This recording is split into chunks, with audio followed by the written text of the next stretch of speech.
In the sleepy village of St. Mary Mead, a scream shatters the night, and wealthy recluse Mr. Harrow is found stabbed in Clara Wentworth's cottage, her own knife in his heart.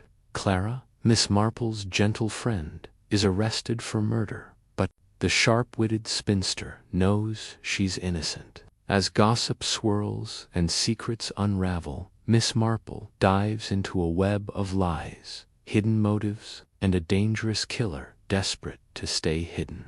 From a misplaced teacup to a shadowy footprint, every clue counts. Can Miss Marple outsmart a cunning murderer and save her friend before it's too late? Chapter 1.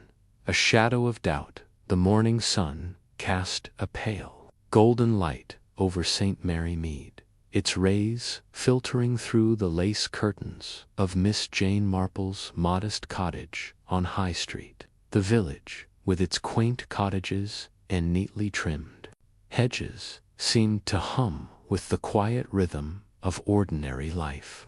Sparrows chirped in the hawthorn bushes, and the distant clatter of a milk cart echoed down the lane. Yet, beneath this serene surface, a storm was brewing, one that would soon draw Miss Marple into a web of suspicion, deceit, and murder. Jane Marple sat in her favorite armchair by the window, her knitting needles clicking rhythmically as she worked on a soft blue shawl. Her hands, though aged, moved with the precision of habit, each stitch a testament to years of quiet observation. Her eyes, bright and sharp behind her spectacles, occasionally flicked toward the window, taking in the familiar sights of the village. She had lived here all her life, and St. Mary Mead was as much a part of her as the lines etched upon her face. It was a place where secrets, though carefully guarded, rarely stayed hidden for long, not from someone like Miss Marple, who had a knack for seeing what others missed. The morning had begun like any other. She had risen early, tended to her small garden, and enjoyed a simple breakfast of tea and toast with marmalade. Her maid, Florence, had bustled about, muttering about the rising price of eggs at the market. But as Miss Marple sipped her second cup of tea, the peace of the morning was shattered by the sharp ring of the telephone in the hall. "Miss Marple, ma'am," Florence called, her voice tinged with urgency. "It's Mrs. Bantry from Gossington Hall. She sounds ever so upset." Miss Marple set her knitting aside and rose, her movements deliberate but sprightly for a woman of her years. She made her way to the telephone, her mind already turning over possibilities. Dolly Bantry was not one to call in a panic without good reason. "Jane, oh Jane, it's dreadful." Mrs. Bantry's voice crackled through the receiver, high-pitched and breathless. "You won't believe what's happened. Clara Wentworth, your Frenchie's been arrested." Miss Marple's hand tightened slightly on the receiver, though her expression remained calm. "Arrested? Whatever? For Dolly? For murder?" Mrs. Bantry's words tumbled out in a rush. "They're saying she killed Mr. Harrow, that awful man who bought the old Harrow estate last year. They found him dead in her cottage this morning. Stabbed Jane, stabbed right through the heart. The police are there now, and poor Clara's been taken away in handcuffs. I saw it all from my window." Miss Marple's mind raced, though her voice remained steady. "Clara Wentworth, that's unthinkable. Tell me everything you know, Dolly, and start from the beginning." As Mrs. Bantry recounted the morning's events, Miss Marple listened intently, her thoughts weaving together the fragments of information. Clara Wentworth was an old friend, a widow who lived in a modest cottage on the edge of St. Mary Mead. She was a gentle soul, known for her charity work and her skill with a needle, often sewing clothes for the village's less fortunate. The idea of Clara committing murder was as absurd as a rose blooming in December. Yet Mr. Harrow's death in her cottage was a fact, and facts, as Miss Marple well knew, could be stubborn things. Mr. Reginald Harrow was a newcomer to St. Mary. Mead, a wealthy but reclusive man who had purchased the sprawling Harrow Estate Grand, if somewhat dilapidated manor house on the village's outskirts. His arrival had caused a stir, not least because of his brusque manner and rumored shady business dealings in London. He kept to himself, rarely mingling with the villagers, and his only regular visitors were his nephew, Roland Harrow, and a small staff of servants. Miss Marple had met him only once, at a church bazaar, where his cold demeanor and sharp tongue had left an impression. A man with enemies, she had thought at the time, though she had kept the observation to herself. According to Mrs. Bantry, the police had been called to Clara's cottage early that morning after a neighbor, Mrs. Price, reported hearing a scream in the night. When Constable Reed arrived, he found Mr. Harrow's body slumped in Clara's parlor, a kitchen knife embedded in his chest. Clara, pale and trembling, had been unable to explain how he came to be there. She claimed she had gone to bed early and heard nothing until the police knocked. The knife, however, was identified as one from her own kitchen, and with no sign of forced entry, the police had drawn the obvious conclusion. Clara Wentworth was the prime suspect. It's nonsense, of course, Mrs. Bantry said, her voice quivering with indignation. Clara wouldn't harm a fly. But the police won't listen, Jane. They've taken her to the station in Much Benham, and Inspector Craddock is leading the case. You must do something. Miss Marple murmured a soothing response, promising to look into the matter. As she hung up the receiver, her mind was already at work, sifting through the details like a gardener sorting seeds. Clara arrested for murder. It was preposterous, yet the police were not fools. There must be evidence, circumstantial, perhaps, but compelling enough to warrant an arrest. Miss Marple knew better than to dismiss the facts, but she also knew that facts could be misleading without context. And context, she suspected, would be found not in Clara's cottage, but in the tangled lives of those connected to Mr. Harrow. She returned to her armchair, picking up her knitting, but letting it rest in her lap. Her gaze drifted to the window, where she could see Mrs. Price bustling across the street, no doubt eager to spread the news. The village was already alive with gossip, and Miss Marple knew that gossip, while often exaggerated, could hold kernels of truth. She resolved to visit Clara's cottage herself, to see the scene with her own eyes. But first, she would need to gather more information. The clock on the mantel chimed 10, and Miss Marple rose to fetch her coat and hat. Florence, hovering in the doorway, looked anxious. "Are you going out, ma'am? With all this talk of murder, it doesn't seem safe." "Nonsense, Florence," Miss Marple said briskly. "There's no danger in broad daylight, and I have a friend to help. Besides, I find a walk often clears the mind."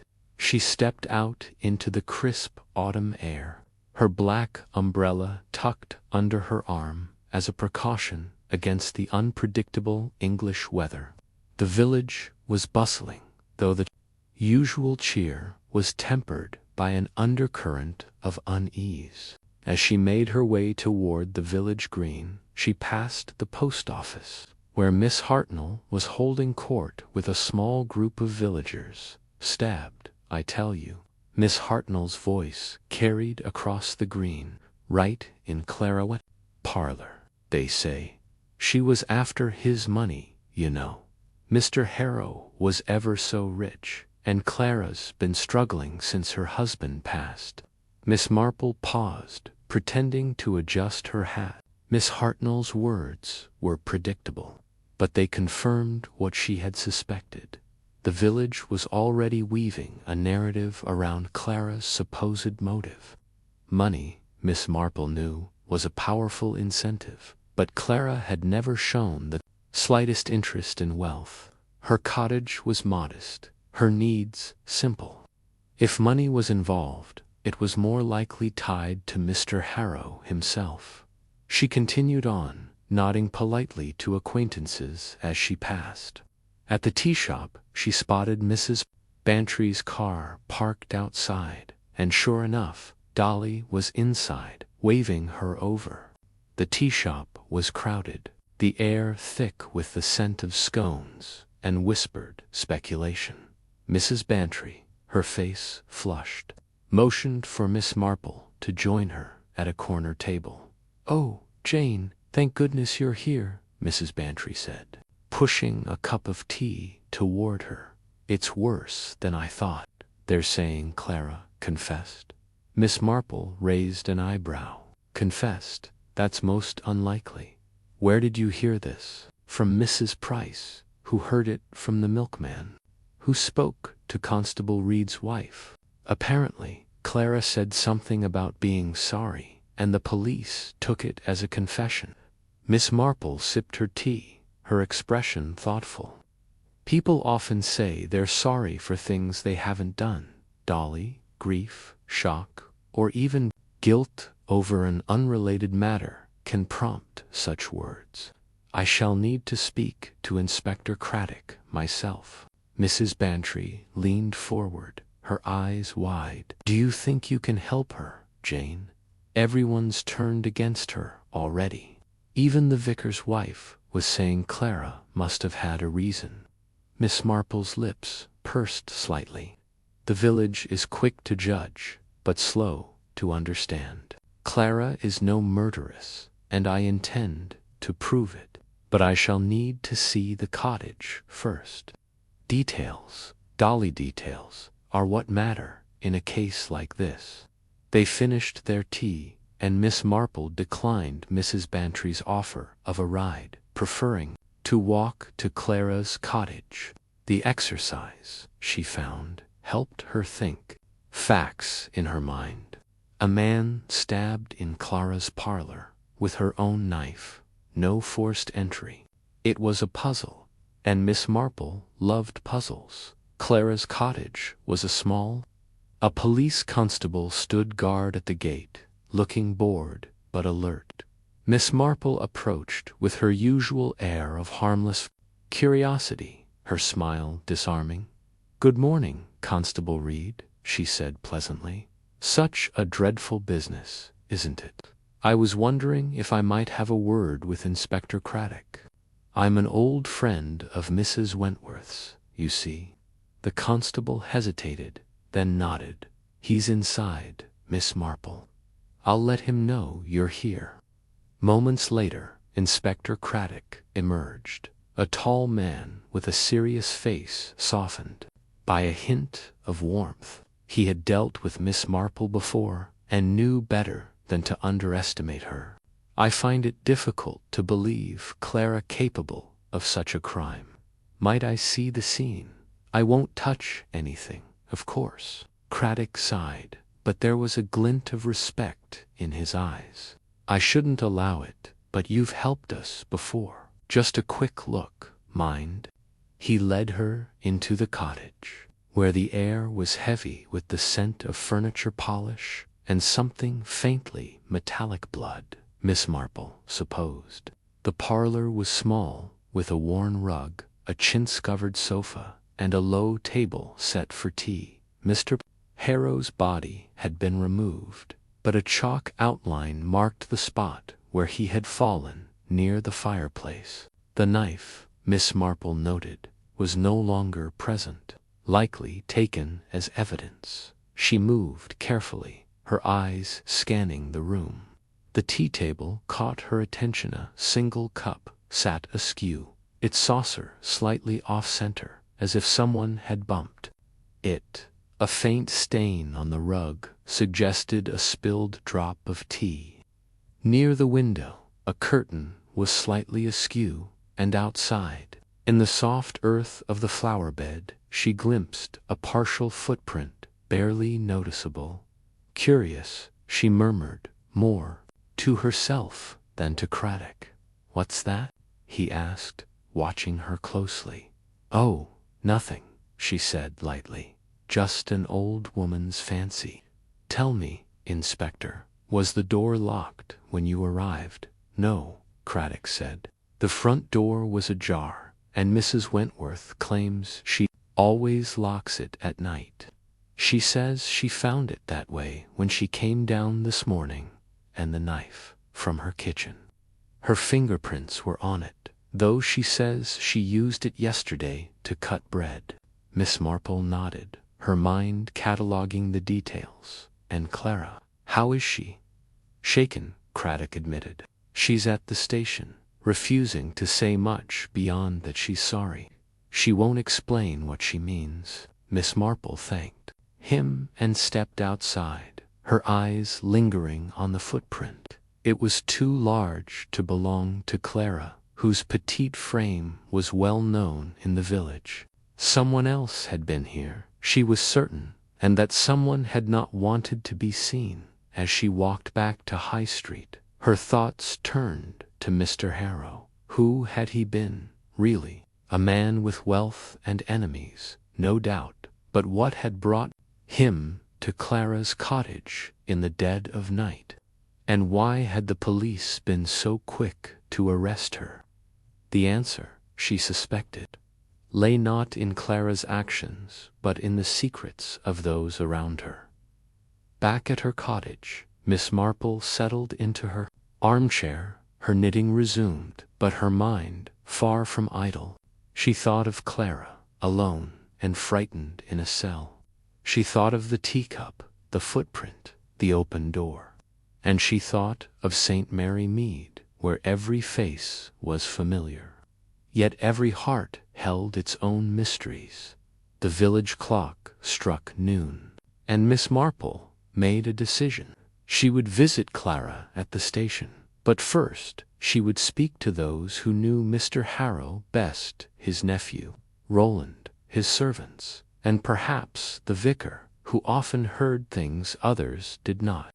The truth, she knew, was like a tangled skein of wool. Pull the right thread. For in St. Mary Mead, as in life, nothing was ever quite what it seemed. Chapter 2. The scene of the crime. The morning sun filtered through the lace curtains of Miss Marple's modest sitting room, casting delicate patterns on the polished wooden floor. She sat in her favorite armchair, a cup of tea cooling on the small table beside her, her knitting needles clicking rhythmically as she pondered the troubling news about her old friend Clara. The village of St. Mary Mead was no stranger to gossip, but the accusation that Clara had murdered Mr. Harrow, a man of considerable wealth and influence, was a scandal of unprecedented proportions. Miss Marple's sharp mind, honed by years of observing human nature, refused to accept the police's hasty conclusion. Clara, with her gentle demeanor and unassuming ways, was no murderer. Something was amiss, and Miss Marple intended to find out what. She set her knitting aside and rose, smoothing her tweed skirt. The police had cordoned off Clara's cottage, where Mr. Harrow's body had been found, but Miss Marple had her ways. A polite request to Inspector Craddock, delivered with her characteristic blend of deference and resolve, had secured her permission to visit the scene. "Just to pay my respects to poor Clara's home," she had said, her eyes twinkling with an innocence that belied her true purpose. The inspector, accustomed to her meddling in village affairs, had reluctantly agreed, warning her not to touch anything. Clara's cottage stood at the edge of St. Mary Mead, a quaint stone structure with ivy creeping up its walls and a garden bursting with roses and lavender. As Miss Marple approached, she noted the constable stationed at the gate, a young man with a bored expression who straightened up at her arrival. "Good morning, Constable Reed," she said brightly, clutching her handbag. "I shan't be long. Just a quick look to see if Clara's plants need watering." The constable, clearly unsure whether watering plants was within the scope of a crime scene visit, nodded uncertainly and let her pass. Miss Marple stepped into the garden, her eyes scanning the surroundings before she even reached the door. The flower beds were well tended, but a patch of earth near the gate caught her attention. It was slightly disturbed, as if someone had stepped heavily there, leaving a faint impression of a boot. The police, she mused, would likely dismiss it as irrelevant, but Miss Marple filed it away in her mind. Footprints, she knew, could tell stories the police often overlooked. Inside, the cottage was a picture of Clara's orderly life, now disrupted by the grim events of the past few days. The sitting room, where Mr. Harrow had been found, was small but cozy, with chintz, curtains, and a fireplace that still smelled faintly of ash. The police had marked the spot where the body had lain, near the hearth, with chalk. Miss Marple's gaze lingered on the outline, her lips pursed. Mr. Harrow had been struck on the head, the police said, with a heavy candlestick found nearby. The weapon was too obvious, she thought, too conveniently placed to point directly at Clara. She moved slowly through the room, her eyes darting to every detail. The furniture was undisturbed, save for a small side table where a teacup and saucer sat, slightly askew. Miss Marple paused, tilting her head. Clara was meticulous about her tea things. She would never leave a cup out of place. The cup's handle faced the wrong way, and the saucer bore a faint smudge, as if someone had touched it with a gloved hand. Miss Marple bent closer, careful not to disturb it, and noted a tiny chip on the cup's rim, barely noticeable. It was an old set, one Clara cherished, but this chip was fresh, the porcelain inside still bright and unweathered. Stepping back, she surveyed the room again. The police had searched thoroughly, but their focus was on the obvious bloodstains, fingerprints, the candlestick. Miss Marple, however, saw the room as a tapestry of small, telling threads. A cushion on the sofa was slightly flattened, as if someone had sat there recently, but Clara rarely used that sofa, preferring her armchair by the window. The hearthrug was ever so slightly rucked up, its fringe caught under a chair leg, and then there was the window, its latch undone. Though Clara always kept her windows locked at night, Miss Marple moved to the kitchen, where Clara's love of baking was evident in the neatly arranged jars of flour and sugar on the counter. A loaf of bread, half sliced, sat under a cloth, and a kettle rested on the stove. Nothing seemed out of place here, yet Miss Marple's instincts prickled. She opened a cupboard, revealing Clara's collection of teacups, all matching except for one, a plain white cup that didn't belong to the set. It was tucked at the back, as if hidden. Miss Marple's lips curved into a faint smile.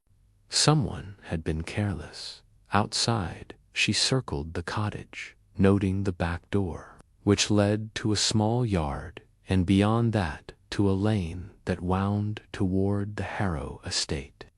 The lane was narrow, bordered by hedgerows, and Miss Marple spotted another clue, a torn piece of fabric, dark blue, caught on a thorn. She plucked it carefully, wrapping it in a handkerchief. It might mean nothing, but then again, it might mean everything. As she returned to the front garden, she saw Mrs. Bantry, her friend, an occasional confidant, approaching with a basket of vegetables. "Jane," Mrs. Bantry called, her voice carrying the cheerful authority of someone used to organizing village affairs. "What on earth are you doing here? Surely you're not poking about in Clara's troubles." Miss Marple smiled, her eyes crinkling. "Just checking on her roses, Dolly. Poor Clara would hate to see them wilt." Mrs. Bantry raised an eyebrow, clearly unconvinced. "Roses, indeed. You're up to something, Jane Marple, and I'd wager it's more than gardening. What have you found?" Miss Marple hesitated, then decided to share a sliver of her thoughts. "A teacup, Dolly, out of place, and a footprint that doesn't quite fit. Small things, but they bother me." Mrs. Bantry's eyes widened. "You think Clara's innocent, don't you?" "Oh, Jane, the village is in an uproar. They say she did it for money, that Mr. Harrow owed her something. But I've known Clara for years, and she wouldn't harm a fly." "Nor do I think she would," Miss Marple said softly. "But someone wants us to believe she did, and I intend to find out why." The two women walked back toward the village, Miss Marple's mind buzzing with possibilities. The teacup, the footprint, the fabric, the undone latch, they were pieces of a puzzle, and she was determined to fit them together. Clara's cottage, so familiar and yet now so full of secrets, had told her more than the police had seen. But there was still much to uncover. Back in her own sitting room, Miss Marple settled into her armchair. Her knitting resumed, but her thoughts far from the stitches. She recalled a similar case years ago in St. Mary Mead, when a misplaced hairpin had unraveled a web of deceit. Small things, she knew, could topple grand schemes, and Mr. Harrow's murder was no simple crime of passion or greed. It was calculated, deliberate, and someone had gone to great lengths to point the finger at Clara. She thought of Mr. Harrow himself, a man whose wealth had made him a figure of fascination and resentment in the village. He had lived at Harrow Hall, a grand estate on the outskirts of St. Mary Mead, surrounded by gardens and secrets. His business dealings, rumored to be less than savory, had made him enemies, and his estranged family, particularly his nephew Roland, had been a topic of gossip for years. Miss Marple had met Roland once, at a village fete, and found him charming but slippery, like a man who always had one eye on the exit. The teacup bothered her most. Clara's pride in her tea set was well known. She would never use a mismatched cup, let alone leave it out. Someone else had been in the cottage, someone who didn't know Clara's habits, and the chip on the cup's rim suggested it had been handled roughly, perhaps dropped, and quickly replaced. Miss Marple's mind conjured an image, a stranger in the cottage, perhaps late at night, sharing tea with Mr. Harrow before the fatal blow. But why tea, and why in Clara's cottage? She rose and fetched her notebook, a small, leather-bound volume, where she jotted down her observations.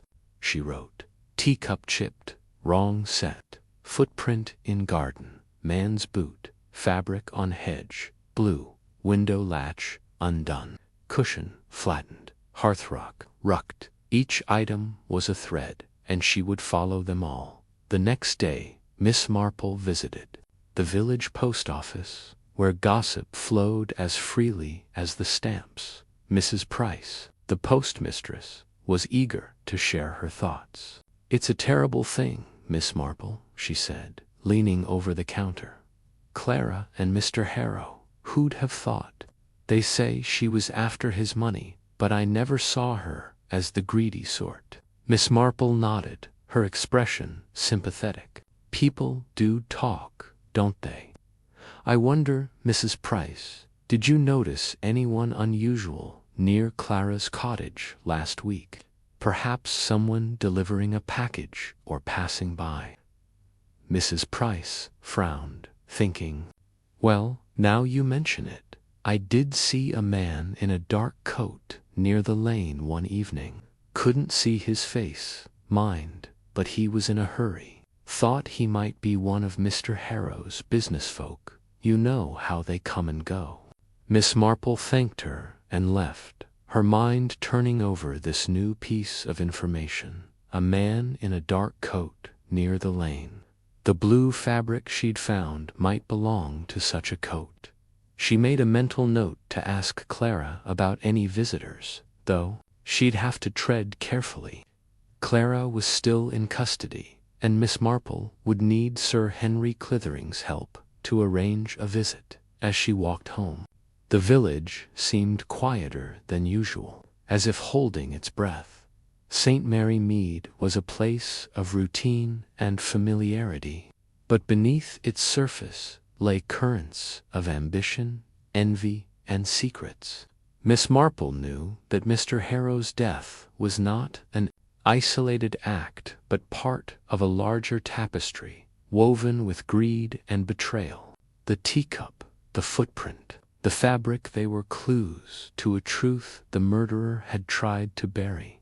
Over the next few days, Miss Marple returned to Clara's cottage several times, always with the constable's grudging permission. Each visit revealed something new. A faint scratch on the back door's lock, suggesting someone had tampered with it. A single petal from a rose, crushed on the kitchen floor, as if brought in on a shoe.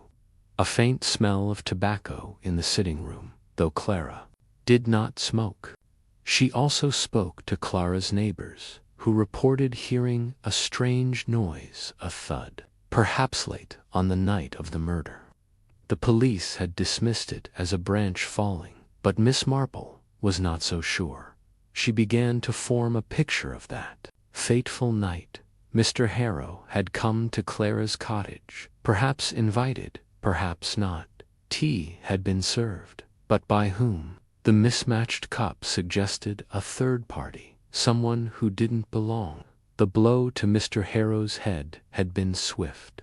The candlestick, a convenient weapon, but the scene had been staged to implicate Clara. The teacup left out, the candlestick unhidden. Someone had wanted her to take the blame, and Miss Marple suspected it was someone who knew her well enough to exploit her habits. Roland, Mr. Harrow's nephew, loomed large in her thoughts. He stood to inherit a fortune, or so the village believed. But Miss Marple had heard whispers of a changed will. If Mr. Harrow had altered his beneficiary, Roland's motive would be strong. She needed to know more about him, his movements, his allies, and then there was the mysterious man in the dark coat. Was he Roland, or someone else entirely?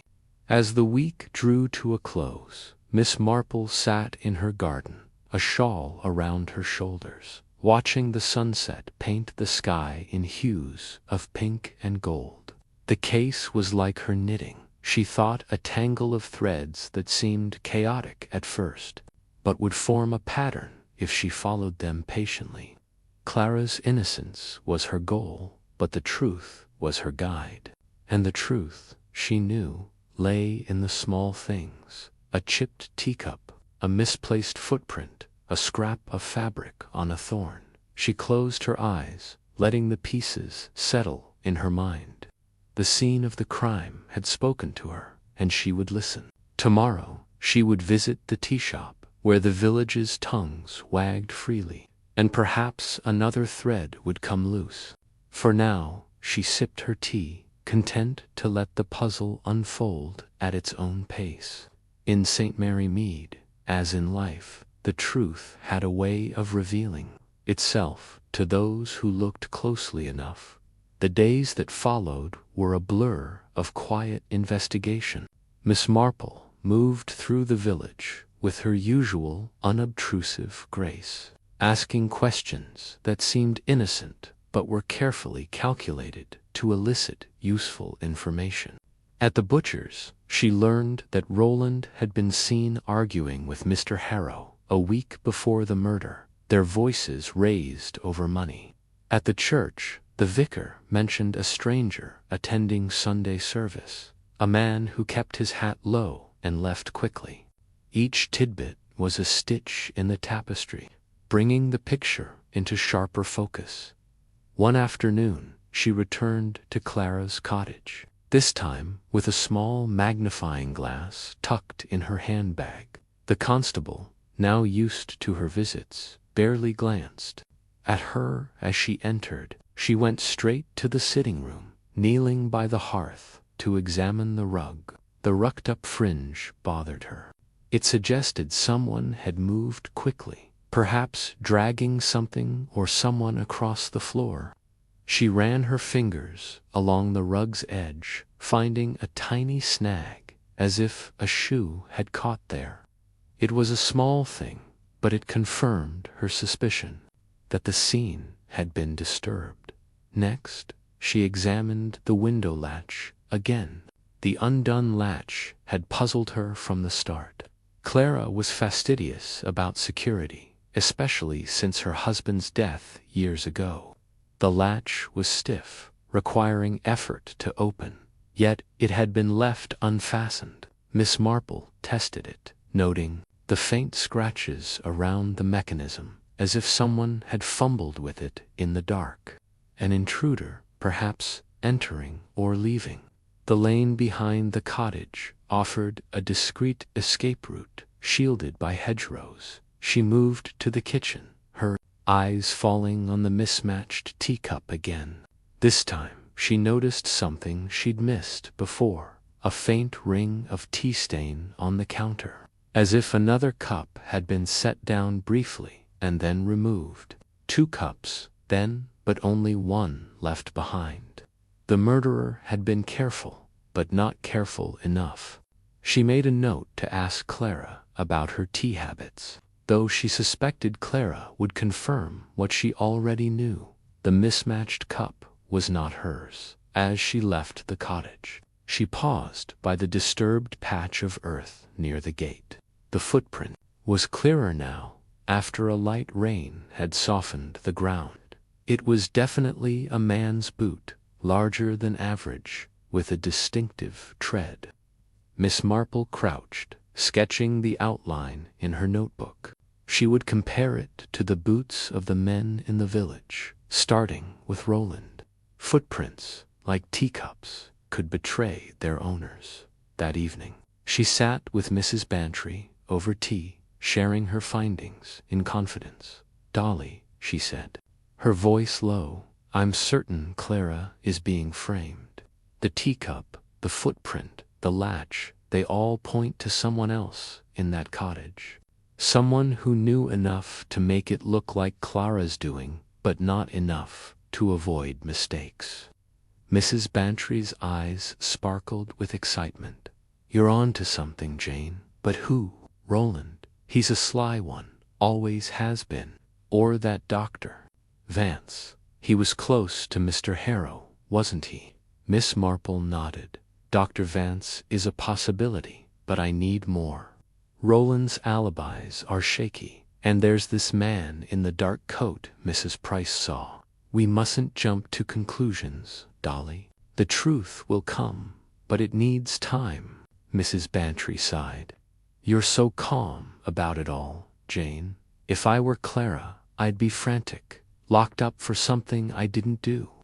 "Clara is stronger than she seems," Miss Marple said, "and I have faith in the truth. It's like a garden, Dolly. You plant the seeds, you water them, and in time, they bloom." The next morning, Miss Marple received a letter from Sir Henry Clithering, who had arrived in St. Mary Mead to visit friends. He offered to meet her and discuss the case, his experience at Scotland Yard, a valuable asset. She wrote back, inviting him to tea, and spent the day preparing her questions. Sir Henry would have access to records the police might not share with her, and his sharp mind would complement her own when he arrived. His tall frame filling her doorway, Miss Marple greeted him warmly. "Sir Henry, how kind of you to come. I fear St. Mary Mead is in quite a state over poor Clara." Sir Henry chuckled, settling into a chair. "Jane, you're never far from a mystery, are you? Tell me what you've found. I know you've been poking about." She recounted her observations: the teacup, the footprint, the fabric, the latch watching his face for reactions. He listened intently, his eyes narrowing at the mention of the teacup. "A mismatched cup, you say? That's odd. And the footprint, it belonged to someone local." "I'm working on that," Miss Marple said. "But I need your help, Sir Henry. Could you look into Mr. Harrow's business dealings, and perhaps Roland's movements? I suspect there's more to this than a simple family quarrel."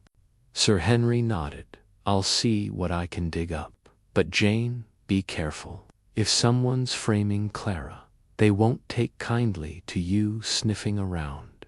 Miss Marple smiled. "Oh, I'm just a harmless old lady, Sir Henry. Who would bother with me?" He laughed, but there was a note of concern in his voice.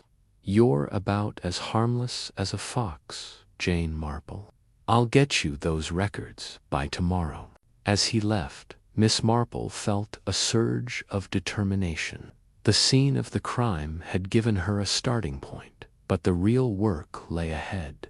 She would follow the threads, from the teacup to the footprint to the man in the dark coat, until they led her to the truth. Clara's freedom depended on it, and Miss Marple had never been one to let a friend down. The days stretched into a week, each one bringing new insights. Miss Marple visited the Harrow estate, ostensibly to offer condolences. But her eyes were sharp, noting the gardener's nervous demeanor and the housemaid's quick glances. She learned that Roland had been at the estate the day before the murder, arguing with his uncle about money. The gardener, Tom, hinted at overhearing a stranger's voice that night, though he was reluctant to say more. Miss Marple made a mental note to speak to him privately. It was not candle wax, but something harder, like sealing wax. She pocketed it, her mind racing. Sealing wax suggested a letter, and a letter suggested secrets. Or had the murderer brought something into the cottage? As she walked home, the village seemed to watch her, its quiet streets hiding eyes and ears. Miss Marple felt the weight of the case. The scene of the crime was not just Clara's cottage. It was St. Mary Mead itself, with its tangled web of loyalties and lies. She would unravel it, one small clue at a time, until the truth stood clear. By the time she reached her doorstep, her notebook was filled with new entries: scratch on lock, rose petal on floor, tobacco smell, tea stain on counter, wax speck, the teacup, the footprint, the fabric. They were speaking to her, and she was listening. Somewhere in St. Mary Mead, a murderer was hiding, but they could not hide forever. Not from Jane Marple. Chapter 3. Whispers in St. Mary Mead. The morning sun filtered through the lace curtains of the St. Mary Mead tea shop, casting delicate patterns on the worn wooden tables. The air was thick with the scent of freshly baked scones and brewing tea, mingling with the faint perfume of lavender from Mrs. Bantry's new hat, which she proudly displayed as she chatted with her usual circle. The tea shop, known simply as Daisy's to the locals, was the heart of village gossip, a place where whispers grew into stories and stories into legends. Miss Jane Marple sat quietly in her usual corner, her knitting needles clicking softly, her eyes sharp behind her spectacles, as she listened to the hum of conversation around her dot. To the casual observer, Miss Marple was just another elderly spinster, her white hair neatly pinned, her cardigan slightly frayed at the cuffs, her demeanor unassuming. But those who knew her understood that her quiet presence was a trap for the careless, her mind a steel net catching every stray word, every fleeting glance. Today she was here for a purpose, to sift through the village's chatter for threads of truth about the murder of Mr. Harrow and the arrest of her friend Clara. The shop was busier than usual, the murder having stirred St. Mary Mead into a frenzy. At the counter, Daisy herself, a stout woman with flour-dusted hands, was serving tea to Mrs. Price, the vicar's wife, who was recounting the latest news with barely concealed excitement. "It's shocking, isn't it?" Mrs. Price said, her voice carrying to Miss Marple's corner. "Clara, of all people. I'd never have thought her capable of such a thing. But they say she was found with the candlestick in her hand, and Mr. Harrow lying dead in her parlor." Daisy shook her head, her cheeks flushed from the heat of the kitchen. "I don't believe it for a moment. Clara's always been gentle as a lamb. Why, she wouldn't hurt a fly, let alone bash poor Mr. Harrow's head in. There's something queer about it all." Miss Marple's needles paused for a fraction of a second as she noted Daisy's tone-genuine disbelief tinged with a hint of fear. The village was divided, it seemed, between those who thought Clara guilty and those who, like Daisy, sensed a deeper mystery. Miss Marple tucked the observation away, her mind already sorting through the possibilities. At a nearby table, two younger women, Miss Hartnell and Miss Weatherby, were deep in conversation, their voices lowered, but not enough to escape Miss Marple. Keen ears, Miss Hartnell, a sharp-tongued woman with a penchant for exaggeration, leaned forward, her eyes gleaming. "They say Mr. Harrow wasn't what he seemed. All that money, and yet he lived like a recluse up at the manor. I heard from Mrs. Clement's cousin, who worked at the bank, that he was involved in some shady dealing stocks or some such nonsense. Maybe Clara found out and confronted him." Miss Weatherby, more reserved but equally eager for gossip, nodded, "And his Stanley estranged, every one of them. That nephew of his, Roland, hasn't been seen in St. Mary Mead for years, but he showed up the day after the murder, didn't he? Bold as brass, acting like he owns the place already."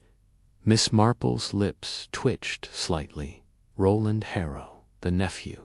His name had come up in her brief conversation with Clara before the arrest, mentioned with a certain wariness. Clara had described him as charming but slippery, the sort of man who smiled to Icily and whose eyes never quite met yours. Miss Marple made a mental note to learn more about Roland's sudden return. The timing was, as she often said, most suggestive. The door to the tea shop jingled, and in walked Mrs. Bantry, her hat bobbing as she made her way to Miss Marple's table. "Jane, you're here early. I suppose you've heard all about it," she said, settling into a chair with a rustle of skirts. "The whole village is talking of nothing else. Poor Clara. I can't believe she'd do such a thing. But the police seem so certain." Miss Marple set her knitting aside, folding her hands neatly in her lap. "The police are often certain, Dolly, until they're not. Certainty is a dangerous thing. In a case like this, it blinds one to the details." Mrs. Bantry raised an eyebrow, accustomed to Miss Marple's cryptic remarks. "Details? What sort of details? They found her with the candlestick, Jane. It's open and shut, isn't it? Miss Marple's eyes twinkled with a quiet amusement. Nothing is ever quite so open and shut, my dear. A candlestick in the hand is not the same as a candlestick used, and Clara is not the sort to lose her temper so violently. No, there's more to this than meets the eye. Mrs. Bantry leaned closer, her voice dropping to a conspiratorial whisper. You've got that look, Jane. You're up to something, aren't you? What have you heard? Miss Marple smiled faintly. Only what the village chooses to say, Dolly. But the village says a great deal if one knows how to listen. For instance, I've heard that Mr. Harrow was not well liked, despite his wealth, and that his business dealings were, shall we say, less than transparent. Mrs. Bantry's eyes widened. You don't say. I knew he was a bit of a mystery, but shady business, that's news to me. Though now that you mention it, Colonel Bantry did say something about Mr. Harrow having a falling out with that lawyer in London. Something about investments gone wrong. Miss Marple nodded, filing away the information, and his family. What do you know of them? Not much, Mrs. Bantry admitted. There's Roland, of course, the nephew. He's the only one who's shown his face around here. The rest cousins, I think, live far off. Mr. Harrow wasn't close to any of them. Kept to himself mostly, except for that dreadful Dr. Vance, who was always poking around the manor. Dr. Vance. Miss Marple's tone was mild, but her interest sharpened. The local doctor. Yes, that's the one. Always seemed a bit too friendly with Mr. Harrow, if you ask me. Not that I'm one to gossip, Mrs. Bantry added hastily, though her eyes sparkled with the thrill of it. Miss Marple's needles resumed their gentle rhythm. Dr. Vance. Another name to consider. She recalled seeing him at the manor once or twice. A tall, thin man with a nervous manner and a habit of adjusting his glasses. He had a reputation for competence, but not warmth, and Miss Marple wondered what business he had with Mr. Harrow beyond the usual doctor-patient relationship. The conversation in the tea-shop ebbed and flowed, and Miss Marple let it wash over her, catching fragments like a fisherman netting minnows. She heard of Mr. Harrow's late-night visitors, shadowy figures seen near the manor, of his temper, which flared unexpectedly in recent months, of Clara's own quiet life, disrupted only by her occasional visits to the manor to deliver baked goods. Each piece was small, insignificant on its own, but Miss Marple knew that small things often led to great revelations. As the morning wore on, the tea-shop grew quieter, and Miss Marple decided it was time to move on. She tucked her knitting into her bag and rose, nodding politely to Daisy as she left. The village street was bustling with its usual rhythm children playing near the post office. Mr. Pye, the butcher, sweeping his doorstep, the vicar hurrying toward the church. Miss Marple walked slowly, her eyes taking in every detail, her mind turning over the morning's harvest. Her next stop was the post office, another hub of village life. Miss Postlethwaite, the postmistress, was a font of information, though she dispensed it with a prim air of disapproval. Miss Marple entered the small, cluttered shop, the bell above, the door chiming softly.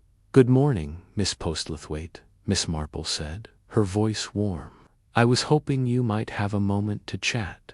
I'm rather concerned about Clara, you see." Miss Postlethwaite's lips pursed, but her eyes betrayed a flicker of curiosity. "Terrible business, Miss Marple.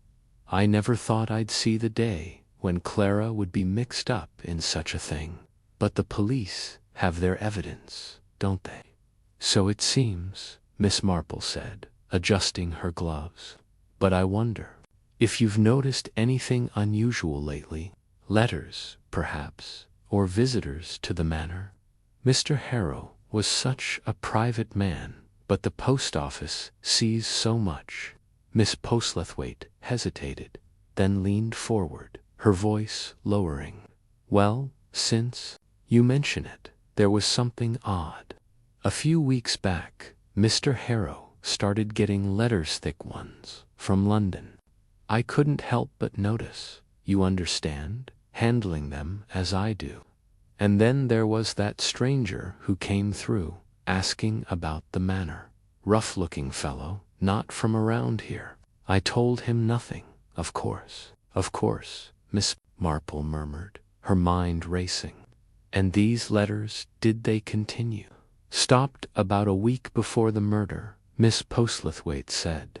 "I thought it peculiar, but then Mr. Harrow was always peculiar." Miss Marple thanked her and left, her thoughts buzzing. Letters from London, a rough-looking stranger, Roland's timely return, Dr. Vance's frequent visits. The pieces were beginning to form a pattern, though it was still faint, like a sketch in pencil. She decided to visit Clara's cottage again, hoping to find more clues, but first she stopped by the churchyard, where she often found clarity among the quiet graves. The churchyard was peaceful, the yew trees casting long shadows across the worn stones. Miss Marple sat on a bench, her hands folded, her eyes distant. She thought of Clara, her gentle friend, now languishing in a cell, accused of a crime that seemed so at odds with her nature. She thought of Mr. Harrow, a man of wealth but few, friends whose death had stirred the village like a stone dropped in a still pond. And she thought of the whispers, the half-truths and rumors that swirled through St. Mary Mead, each one a potential key to the truth. As she sat, a figure approached him, the gardener from the Harrow estate.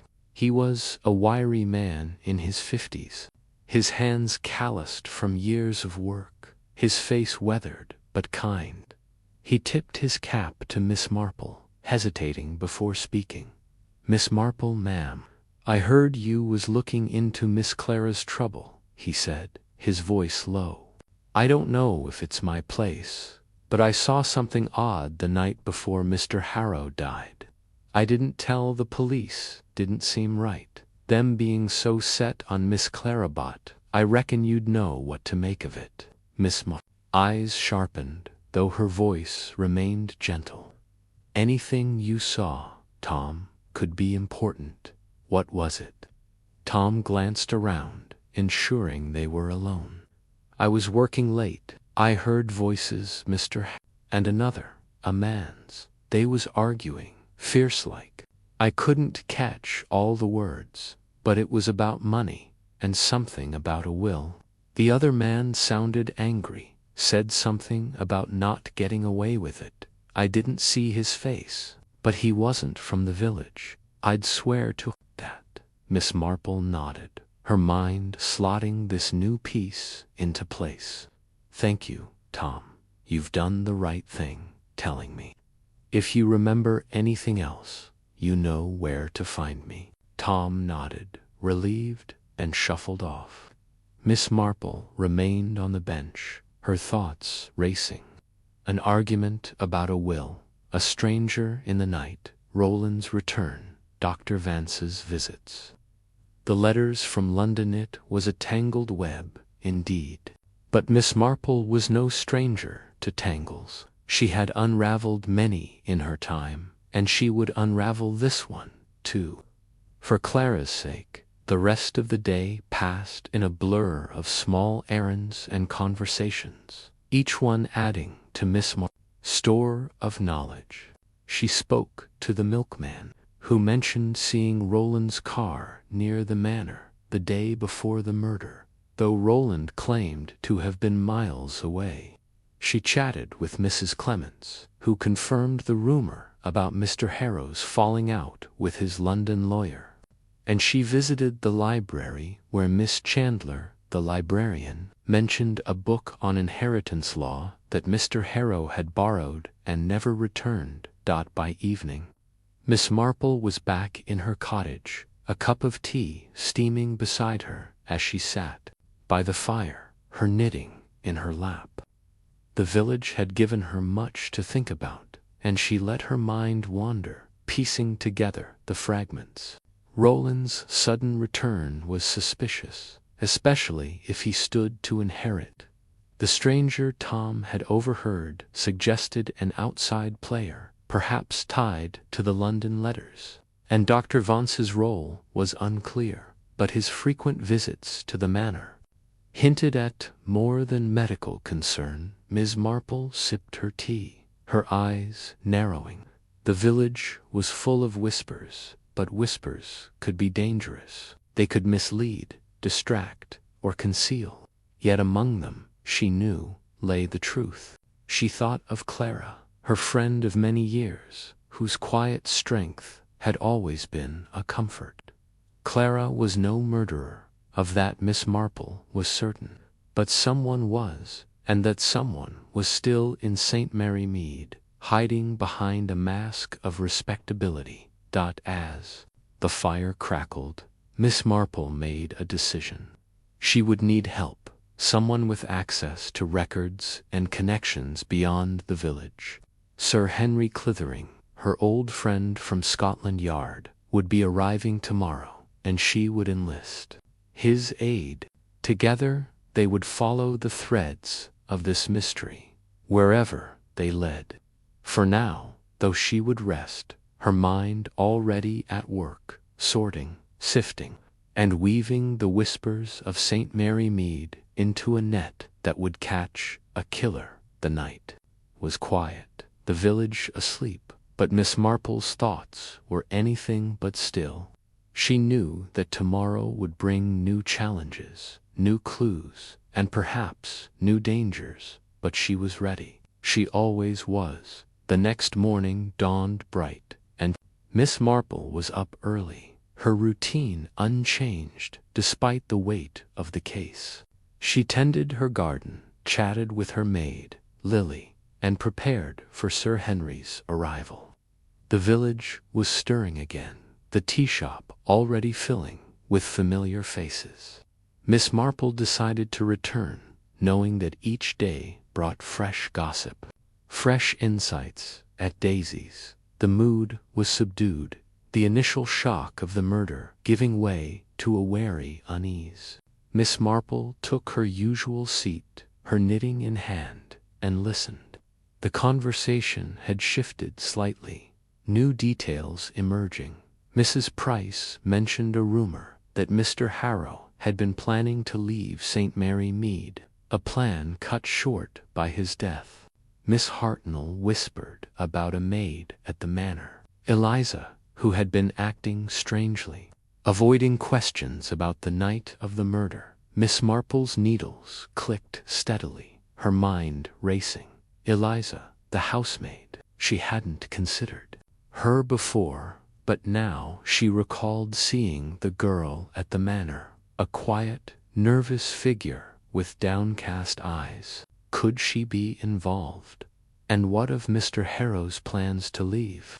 Had someone wanted to stop him, and why? As she sipped her tea, Miss Marple noticed a new face in the tea shop, a man, middle-aged, with a city suit and a guarded expression. He sat alone, reading a newspaper, but his eyes flickered toward the conversations around him. Miss Marple's instincts prickled. He was no villager, and his presence here, so soon after the murder, was curious. She made a note to ask Sir Henry to check on any strangers reported in the area. The day unfolded with more small discoveries. At the greengrocer's, Mr. Dobbs mentioned seeing Dr. Vance near the manor late at night, long after his usual rounds.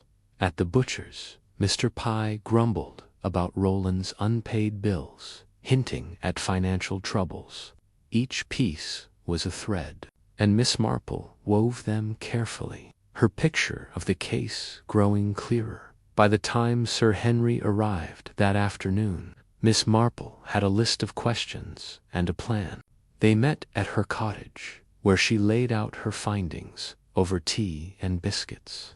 Sir Henry, a tall, distinguished man with a sharp mind and a kind heart, listened intently, his years at Scotland Yard giving him a respect for Miss Marple's unorthodox methods. "You've been busy, Jane," he said, a smile tugging at his lips. "This village of yours is a veritable hotbed of intrigue." "It always has been," Miss Marple replied, her eyes twinkling. "But this time it's personal. Clara is innocent, Henry, and I mean to prove it. Will you help me?" "Of course," Sir Henry said.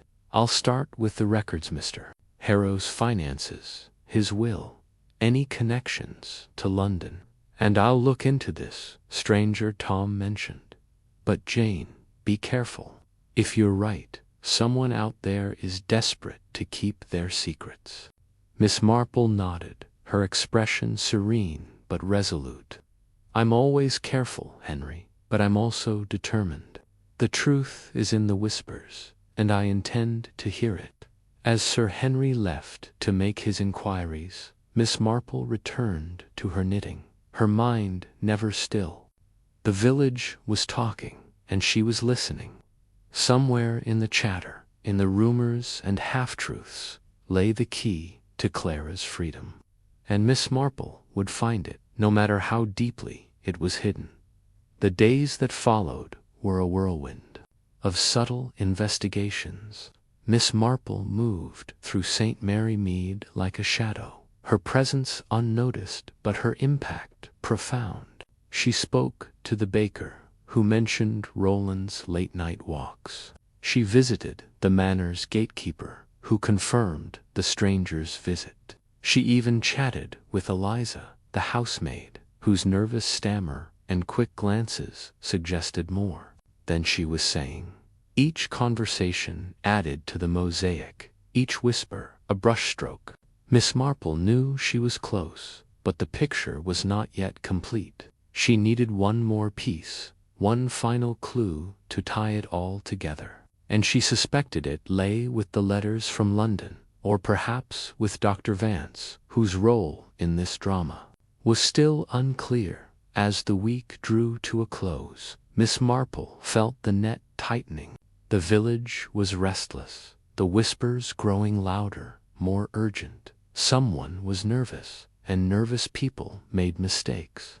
Miss Marple was ready to catch them when they did. The tea shop remained her observatory, her listening post. She returned each morning, her knitting a constant companion, her ears attuned to every word. The village was a living thing, its pulse quickening with each new rumor, and Miss Marple, with her quiet smile and sharp mind, was its silent guardian, watching, waiting, and weaving the whispers into truth. "It always has been," Miss Marple replied, her eyes twinkling.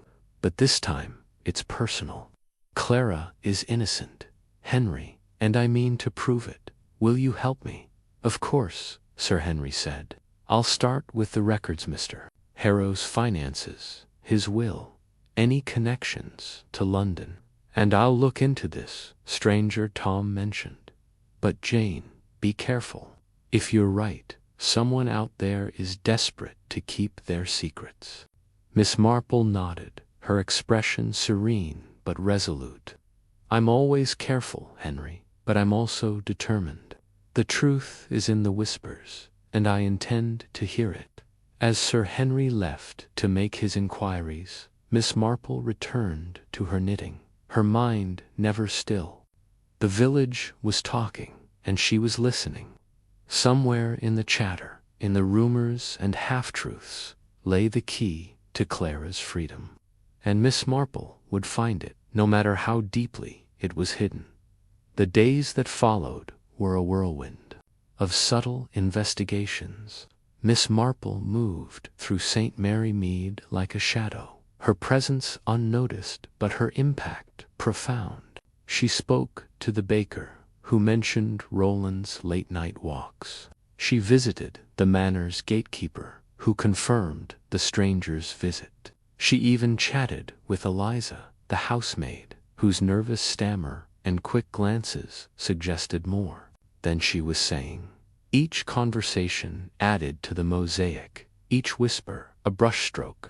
Miss Marple knew she was close, but the picture was not yet complete. She needed one more piece, one final clue to tie it all together. And she suspected it lay with the letters from London, or perhaps with Dr. Vance, whose role in this drama was still unclear. As the week drew to a close, Miss Marple felt the net tightening. The village was restless, the whispers growing louder, more urgent. Someone was nervous, and nervous people made mistakes. Miss Marple was ready to catch them when they did. The tea shop remained her observatory, her listening post. She returned each morning, her knitting a constant companion, her ears attuned to every word. The village was a living thing, its pulse quickening with each new rumor, and Miss Marple, with her quiet smile and sharp mind, was its silent guardian, watching, waiting, and weaving the whispers into truth.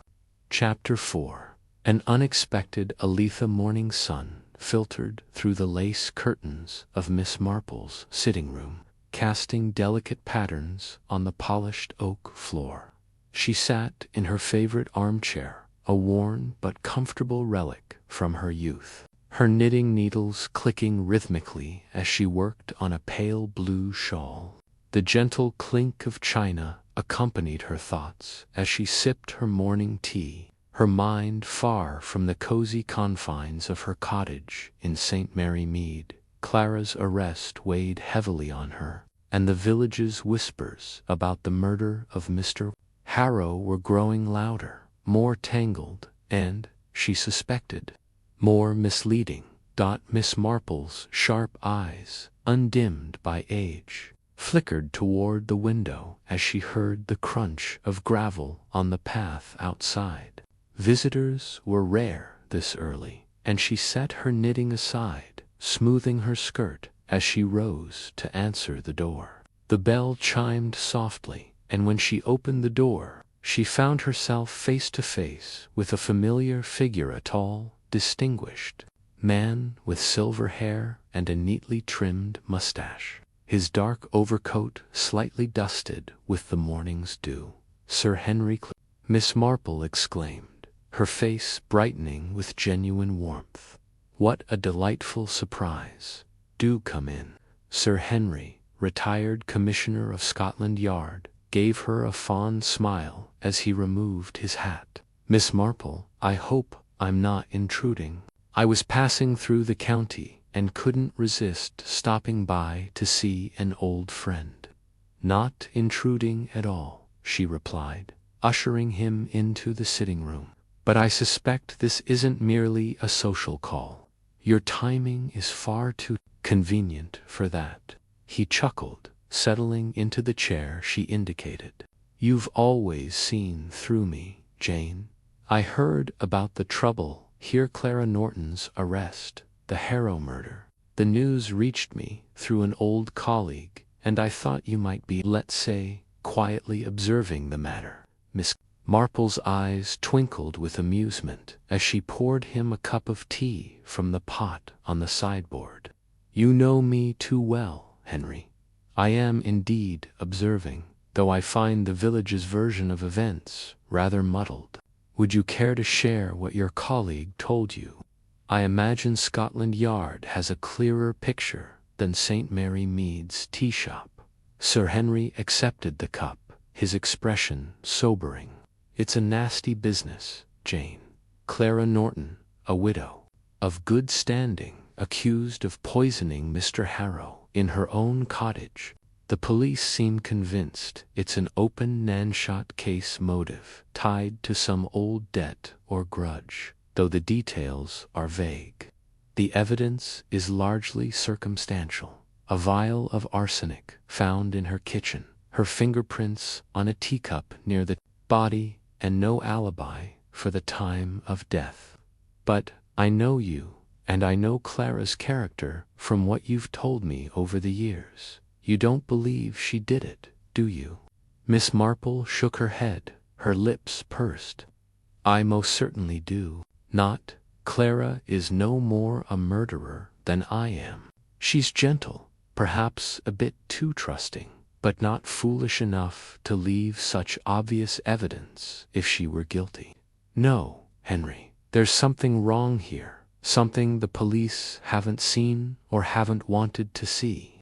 Sir Henry leaned back, his keen eyes studying her. "And you've already found something, haven't you? A detail or two that doesn't fit the tidy picture they've painted." She smiled faintly, setting her teacup down.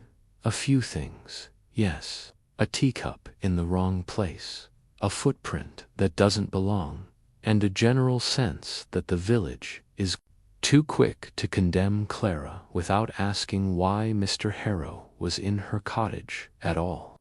But I'm only an old woman with too much time on her hands, as the locals might say. My observations carry little weight without official backing."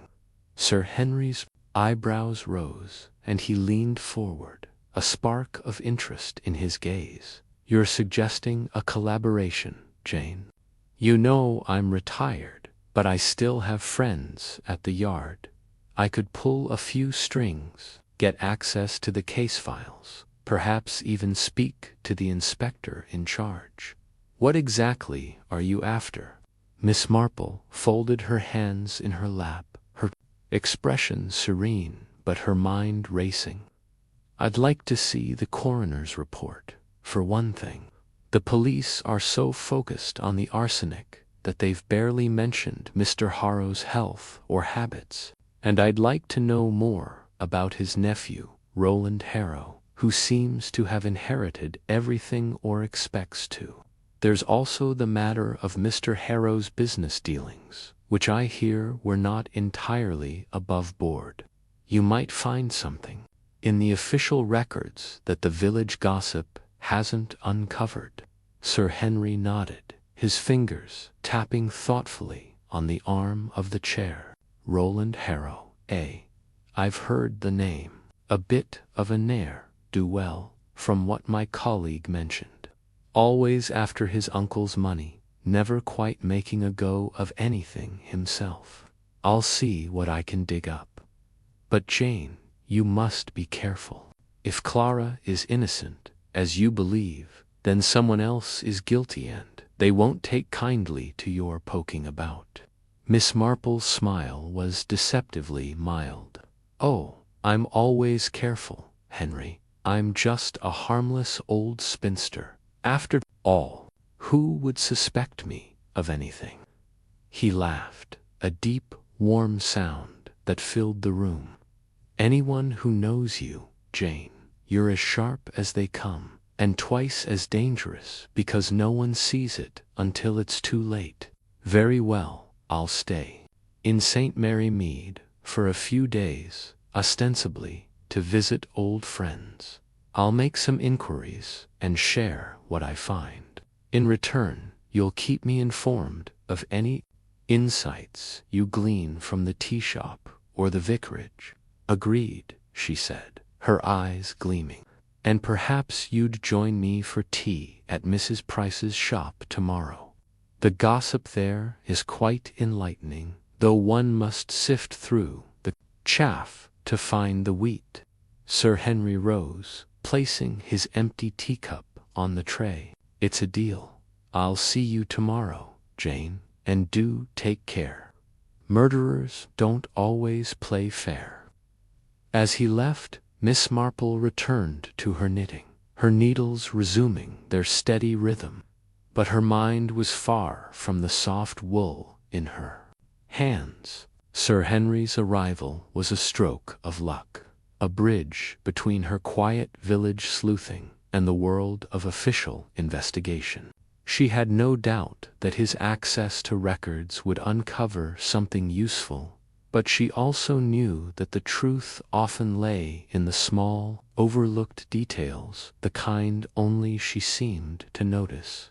The next day, Miss Marple arrived at Mrs. Price's tea shop just as the noon rush began. The little establishment, with its floral tablecloths and mismatched china, was the heart of St. Mary Mead's social scene.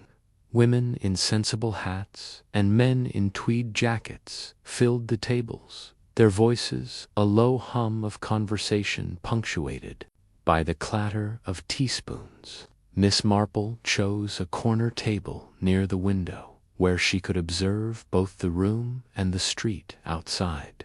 She wore her usual black dress and a neatly pinned hat, her appearance as unassuming as ever. Sir Henry joined her shortly after, looking slightly out of place in his city-tailored suit, but managing a warm smile as he sat down. "This place hasn't changed a bit," he remarked, glancing around. "I half expect to see Mrs. Bantry here, holding court." "Dolly is away visiting her sister," Miss Marple said, pouring him a cup of Earl Grey. "But the tea shop is as lively as ever. Now, tell me, Henry, what did you find?" He lowered his voice, leaning closer. "I spoke to Inspector Craddock this morning. He's handling the case. Decent chap, but a bit too eager to close this one quickly. The coroner's report confirms arsenic poisoning, administered in a cup of tea, likely at Clara's cottage, between 7 and 9 in the evening. Harrow's health was poor heart trouble, apparently, but nothing that would have killed him without the poison. The vial of arsenic was found in Clara's pantry, hidden behind a tin of biscuits, and her fingerprints were on it. The police are building their case around that and the teacup." Miss Marple's eyes narrowed slightly. "And did they mention why Mr. Harrow was at Clara's cottage at all?" "It's not as if they were close friends." Sir Henry shook his head. "That's where it gets murky. Clara claims he came to discuss a loan she'd asked 4 years ago, one she says she repaid. The police think she was pressuring him for more money, and when he refused, she poisoned him. But there's no record of any recent financial trouble on Clara's part, which weakens their motive. As for Roland Harrow, I managed to get a look at his file. He's been in debt for years, gambling mostly. He was seen arguing with his uncle a week before the murder, something about the will. Harrow's solicitor confirmed the old man changed his will recently, but the details are sealed until probate." Miss Marple's fingers paused on her teacup. "Changed his will, you say? That's very interesting. I heard from Mrs. Price that Roland was furious when he learned he's been staying at the Harrow estate, hasn't he?" "Yes," Sir Henry said. "And he's got an alibi for the night of the murder claims. He was at a pub in Upper Weeshwood, 30 miles away. Several witnesses confirm it, but admitted the timeline is tight. He could have made it back to St. Mary Mead in time if he drove quickly." Miss Marple nodded, her mind already turning over the possibilities. "And what of Mr. Harrow's business dealings?" "I've heard whispers about shady investments, perhaps even blackmail." Sir Henry hesitated, glancing around to ensure no one was listening. "There's something there, Jane, but it's not in the official reports. My contact at the yard mentioned rumors of Harrow being involved in some questionable land deals. Value. Some say he had dirt on the sellers, forced their hands. I'm waiting for more details, but it's clear Harrow wasn't as respectable as he liked to appear." Miss Marple sipped her tea, her expression thoughtful. "That gives us several threads to pull, doesn't it? Debts and a businessman with secrets. I wonder, Did Clara ever mention anything about Mr. Harrow's visits to her cottage? She's not one to entertain often. Sir Henry shook his head. She told the police it was a rare visit, just that one evening. She insists she served him tea. They talked about the old loan, and he left. In her parlor, the police think she's lying. Of course, Miss Marple murmured. But I think Clara is telling the truth, at least, about the tea and the conversation. The one she only uses for special guests. It was on the wrong shelf, as if someone else had put it away. And the footprint I found near the back door wasn't Clara's, it was too large. And the tread was from a man's boot, not the sort of thing a village widow would wear. Sir Henry's eyes lit up. Not yet, she said, her tone mild but firm. I'd rather have more to show him than a single print. The police are so quick to dismiss an old woman's observations. But with your help, Henry, we might make them listen. He grinned, clearly enjoying the challenge. Then let's make a plan. I'll keep pressing for details on Harrow's business and the will. You keep your ear to the ground here. If Roland or anyone else is hiding something, we'll find it. Their conversation was interrupted by the arrival of Mrs. Price herself, bustling over with a plate of scones. Lovely to see you both.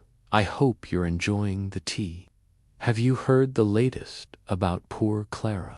They say she's confessed, but I don't believe a word of it. Miss Marple's eyebrows rose slightly, but she kept her tone light. Confessed. That's news to me, Mrs. Price. Where did you hear such a thing? Oh, from Mrs. Clements. Who heard it from her cousin, who works at the police station, Mrs. Price said, lowering her voice conspiratorially. But I said to her, Clara Norton wouldn't hurt a fly, let alone poison someone. It's that nephew, Roland, I don't trust, always skulking about, looking like he's up to no good. Sir Henry exchanged a glance with Miss Marple, who gave a slight nod. Thank you, Mrs. Price, she said. You always have the most interesting news. We'll take another pot of tea, if you please. As Mrs. Price hurried off, Sir Henry leaned closer. A confession, that's new. I'll check with Craddock. Immediately, if it's true, it changes everything. It's not true, Miss Marple said quietly, her certainty unshaken. Clara wouldn't confess to something she didn't do, and Mrs. Clements's cousin is prone to exaggeration. But it's useful to know what the village is saying. It means someone is spreading that rumor, and I'd like to know why. The rest of the afternoon passed in a blur of tea and scones, with Miss Marple and Sir Henry, carefully steering the conversation away from the murder whenever other patrons drew near. Retired detective and the village sleuth. As they parted ways outside the tea shop, Sir Henry promised to return the next day with any new information from his contacts. Miss Marple walked home slowly, her mind sifting through the day's revelations. The coroner's report, Roland's alibi, the changed will, all were pieces of a puzzle that didn't yet fit. But the teacup and the footprint nagged at her, small details that refused to align with the police's story. And now, with Sir Henry's help, she had a chance to dig deeper, to uncover the truth hidden beneath St. Mary Mead's tranquil surface. That evening, she sat by her fire, her knitting forgotten as she stared into the flames. She thought of Clara, alone in a cell, and of Mr. Harrow, whose secrets had cost him his life. Someone in the village knew more than they were saying, and Miss Marple was determined to find out who. With Sir Henry's resources and her own keen instincts, she felt the first stirrings of hope. The truth was out there, waiting to be unraveled. and she would not rest until Clara was free. The next few days were a flurry of activity. Sir Henry made discreet inquiries, using his old connections to access documents the local police might have overlooked. He discovered that Mr. Harrow's will, changed only a month before his death, left the bulk of his estate to a charity in London, with Roland receiving only a modest annuity, had been openly boasting about his expected inheritance. Miss Marple, meanwhile, continued her quiet observations, noting the comings and goings at the Harrow estate and listening to the chatter at the post office and the butcher's shop. One morning, as she tended her roses, Miss Marple saw Tom, the Harrow estate's gardener, passing by on his bicycle. She called out to him, her voice as gentle as ever. "Tom, do come and have a look at my roses. They're not doing as well as I'd hoped, and I know you're so clever with plants." Tom, a wiry man with weathered hands and a shy smile, dismounted and approached the gate, happy to help Miss Marple. "What's the trouble?" They spoke for a while about pruning and soil, but Miss Marple's questions soon turned to the Harrow estate. "It must be quiet there now, with Mr. Harrow gone," she said casually. "Did he entertain many visitors? I know he was a private man." Tom hesitated, his eyes darting toward the road. "He had a few visitors, miss, mostly business folk. But there was one night, a week or so before, well, before it happened. It was a man's voice, and they were proper angry." Miss Marple's heart quickened, but she kept her tone light. "An argument? How curious. Did you hear what it was about?" "Not much," Tom admitted. "Something about money, I think," Mr. Harrow said. "You'll get nothing from me." And the other man shouted back, "Something about a promise." "You did quite right," Miss Marple said, patting his arm. "Thank you, Tom. You've been most helpful. Do take some cuttings from the roses, if you like." As Tom cycled away, Miss Marple's mind raced. An argument in the garden, a promise broken, a man's voice. It wasn't much, but it was another thread to weave into the tapestry of the case. She made a mental note to share it with Sir Henry, who was due to meet her again that afternoon. When Sir Henry arrived, he brought more news. "I've got the details on Harrow's business dealings," he said, spreading a few papers on Miss Marple's dining table. "He was buying land through a shell company, pressuring small farmers to sell at low prices. There's talk of coercion, possibly blackmail. One of the farmers, a man named Vickers, threatened to sue Harrow just 2 weeks before the murder. Vickers claims Harrow had something on him, some old debt or scandal." Miss Marple's eyes gleamed. "Blackmail is a dangerous game, Henry. It makes enemies, and enemies make motives." "Did Vickers have an alibi for the night of the murder?" "He says he was at home with his wife," Sir Henry replied. "Thoroughly. They're so focused on Clara that they've barely looked at other suspects." "Then we shall look for them," Miss Marple said firmly. "I think it's time we paid a visit to the Harrow estate. I'd like to see the garden, where Tom heard that argument, and perhaps we'll find something the police missed." Sir Henry hesitated. "Jane, that could be risky. If someone there is involved, they won't take kindly to us snooping." Miss Marple's smile was serene but resolute. "Oh, I'm sure we'll manage, Henry. We'll go as visitors, offering our condolences to Roland. No one will suspect Anne, old lady and a retired gentleman, of anything untoward." The next day they set out for the Harrow estate, a sprawling Georgian manor on the edge of St. Mary Mead. The house was imposing, were its true pride, meticulously maintained by Tom and his small staff. Roland Harrow greeted them at the door, his handsome face strained with what Miss Marple suspected was feigned grief. "Miss Marple, Sir Henry, how kind of you to call," he said, ushering them into the drawing-room. "It's been a difficult time. We're so sorry for your loss," Miss Marple said, her voice soft but her eyes sharp as she took in the room. "We thought we'd pay our respects and see how you're managing." Roland's smile was tight, as well as can be expected. "The police are doing their best, of course.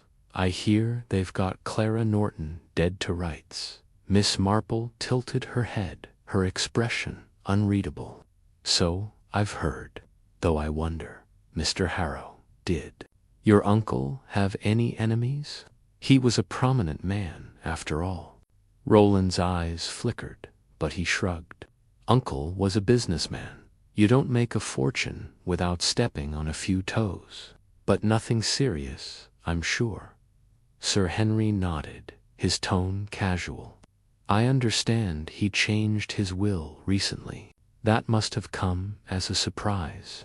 Roland's jaw tightened, but he recovered quickly. "A surprise, yes, but Uncle was always changing his mind. I'm sure it's all in order." They chatted for a while longer, Roland growing visibly uncomfortable under Miss Marple's gentle but persistent questions.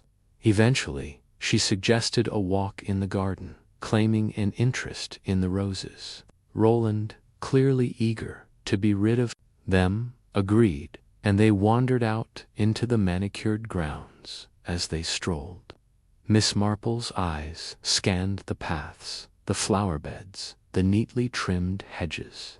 Near a secluded corner, she paused, her gaze fixed on a patch of soft earth near a stone bench. There, barely visible, was a footprint, not unlike the one she'd seen at Clara's cottage, with the same distinctive tread. She bent down, pretending to adjust her shoe, and noted the size and pattern. "Henry," she murmured, "do you see that? It's the same as the one at Clara's. I'm sure of it." Sir Henry crouched beside her, his eyes narrowing. "You're right. And look, there's a cigarette butt here, half buried. It's not the kind Tom smokes. We should take it to Craddock." They collected the butt carefully, wrapping it in a handkerchief, and continued their walk, careful not to arouse suspicion. As they left the estate, Miss Marple felt a thrill of certainty. The footprint, the cigarette, the argument Tom overheard, they were all connected. And they pointed away from Clara. That evening, over tea at her cottage, Miss Marple and Sir Henry laid out their findings. "We have a footprint at both scenes," she said, "and a cigarette that doesn't belong to Tom. We have Roland's shaky alibi and his motive disappointment over the will. And we have Mr. Harrow's business dealings, which may have made him enemies. It's not enough yet, but it's a start." Sir Henry nodded, his expression grim. "I'll get the cigarette to Craddock for analysis, and I'll push harder on Vickers and the other farmers. If Harrow was blackmailing them, one of them might have snapped." Miss Marple leaned back, her knitting resumed, but her mind far away. "And I'll keep listening, Henry. The village always has more to say, if you know how to hear it. Someone knows something, and they'll let it slip sooner or later." As the fire crackled and the night closed in, Miss Marple felt the pieces of the puzzle shifting, not yet complete, but closer to forming a picture. With Sir Henry as her ally, she was no longer just an old woman with suspicions. She was a force to be reckoned with, and the truth was within her grasp. Chapter 5. The hidden Wiltham morning sun filtered through the lace curtains of Miss Marple's modest sitting room, casting delicate patterns on the polished oak floor. She sat in her favorite armchair, a soft shawl draped over her shoulders, her knitting needles clicking rhythmically as her mind churned over the details of Clara's case. The village of St. Mary Mead was still reeling from the shock of Mr. Harrow's murder, and Clara's arrest had only deepened the ripples of unease. But Miss Marple, with her keen eye for the inconsistencies of human behavior, was not convinced by the tidy narrative the police had woven. There was something altogether too convenient about it, and convenience, she knew, was often the mask of deceit. She set her knitting aside and reached for her tea, the delicate aroma of Darjeeling soothing her senses. Her thoughts drifted to the previous day's visit to Clara's cottage, where the misplaced teacup and the curious footprint in the garden had caught her attention. These were small things, easily overlooked by the bustling Inspector Davies and his men, but to Miss Marple they were like loose threads in a tapestry begging to be pulled. And then there was the matter of Mr. Harrow's nephew, Roland, whose indignation at Clara's supposed guilt seemed a touch too theatrical. She had seen such performances before in the quiet dramas of village life, and they rarely rang true. A gentle knock at the door interrupted her musings. It was Dolly Bantry, her dear friend and confidant, whose husband, Colonel Bantry, had once been embroiled in a scandal Miss Marple had discreetly resolved. Dolly's cheeks were flushed with the morning air, and her eyes sparkled with the kind of excitement that only gossip could kindle. "Jane, you'll never believe what I've heard at the post office this morning," Dolly began, settling herself on the sofa without waiting for an invitation. "It's about Mr. Harrow's will. Apparently, he changed it just a week before he was killed. Nobody knows who the new beneficiary is, but Mrs. Price at the tea shop swears it's someone outside the family. Can you imagine? Roland must be furious." Miss Marple's eyes narrowed slightly, though her expression remained serene. "A changed will, you say? That is interesting. And Mrs. Price heard this from— "Oh, you know how it is," Dolly said, waving a hand. "Bits and pieces from the solicitor's clerk, who let slip a word or two to the grocer, who mentioned it to Mrs. Price over a pound of butter. But it's all anyone's talking about now. They say Mr. Harrow was acting peculiarly in his last days, secretive even. Do you think it has something to do with Clara?" Miss Marple sipped her tea, her mind already racing ahead. "It may well do, Dolly. Wills are powerful things. They can stir up all manner of feelings, greed, resentment, desperation. If Mr. Harrow altered his will, it's possible someone felt cheated, and cheated people can be dangerous." Dolly leaned forward, her voice dropping to a conspiratorial whisper. "Do you think Roland might have?" "You know, I think," Miss Marple said carefully, "that we mustn't jump to conclusions, but we must certainly find out more about this will. Do you know if Mr. Harrow's solicitor is still Mr. Grayson in Milchester?" Dolly nodded. "Yes, I believe so. Though I hear he's semi-retired now, only handles a few old clients like Mr. Harrow." "Then I shall pay Mr. Grayson a visit," Miss Marple decided, setting her teacup down with a gentle clink.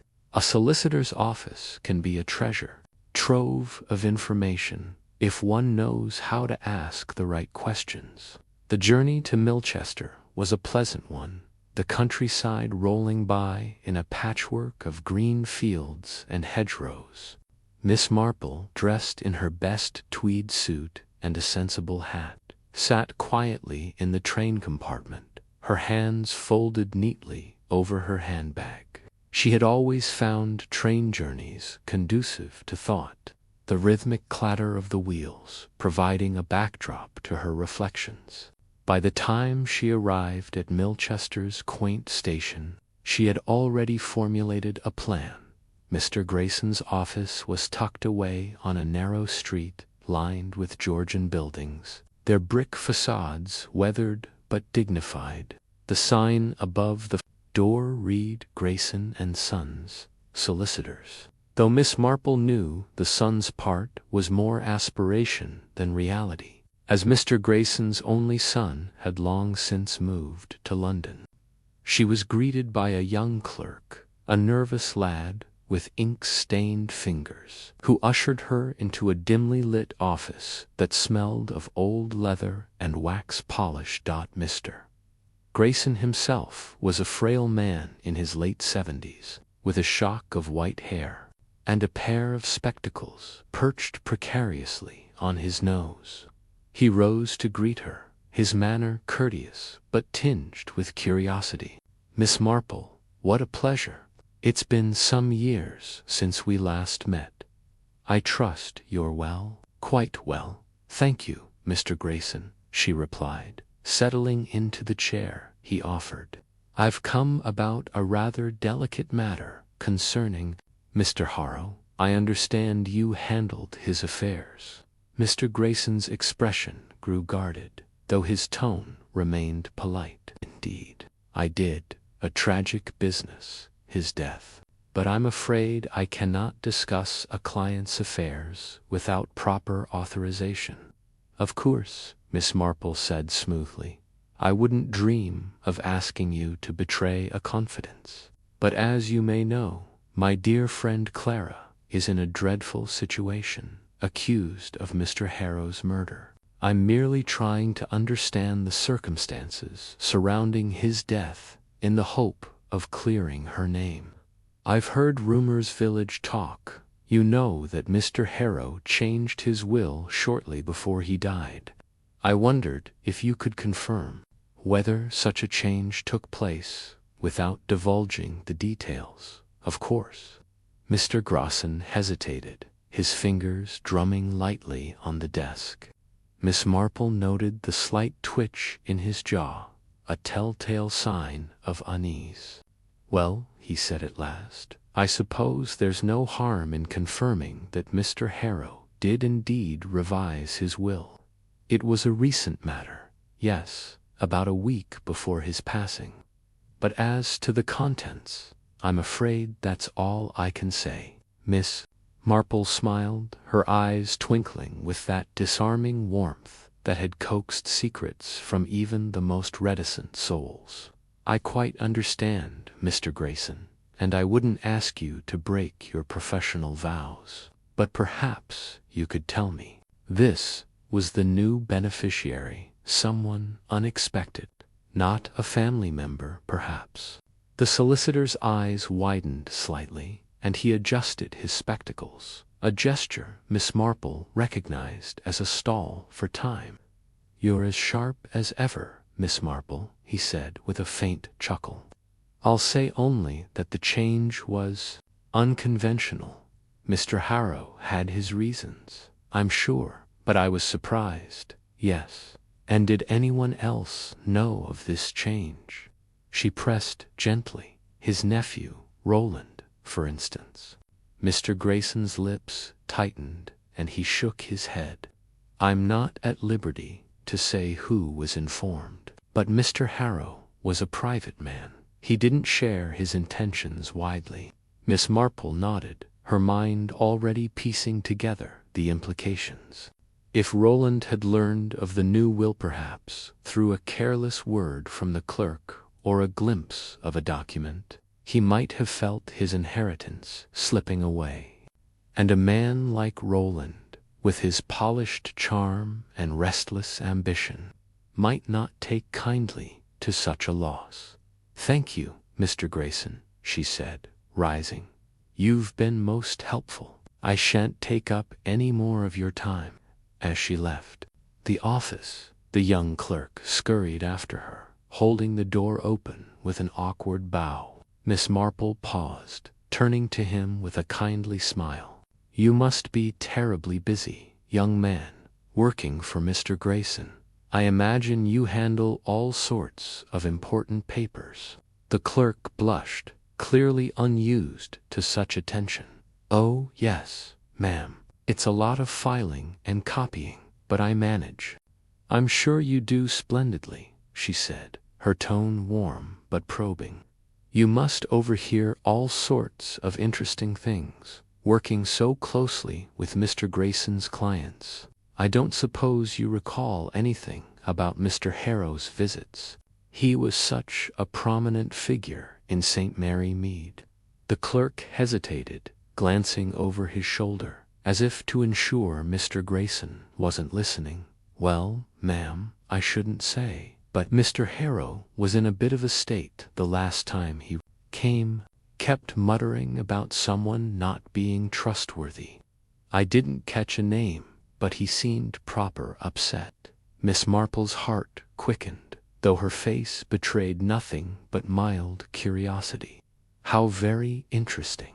Thank you, young man. You've been most kind." As she stepped out into the crisp Milchester air, Miss Marple felt a familiar thrill, the kind that came when the pieces of a puzzle began to align.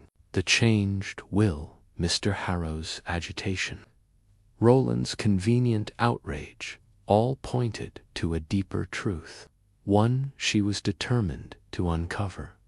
Back in St. Mary Mead, the village was alive with its usual hum of activity. The postman cycled past, whistling a tune. Children darted through the lanes, their laughter echoing, and the tea shop was, as ever, the epicenter of gossip. Miss Marple decided to make a stop there, knowing that Mrs. Price, with her sharp ears and looser tongue, might have picked up more about the will. The tea shop was crowded, the air thick with the scent of scones and brewing tea. Mrs. Price bustled behind the counter, her apron dusted with flour, her eyes gleaming with the latest tidbits.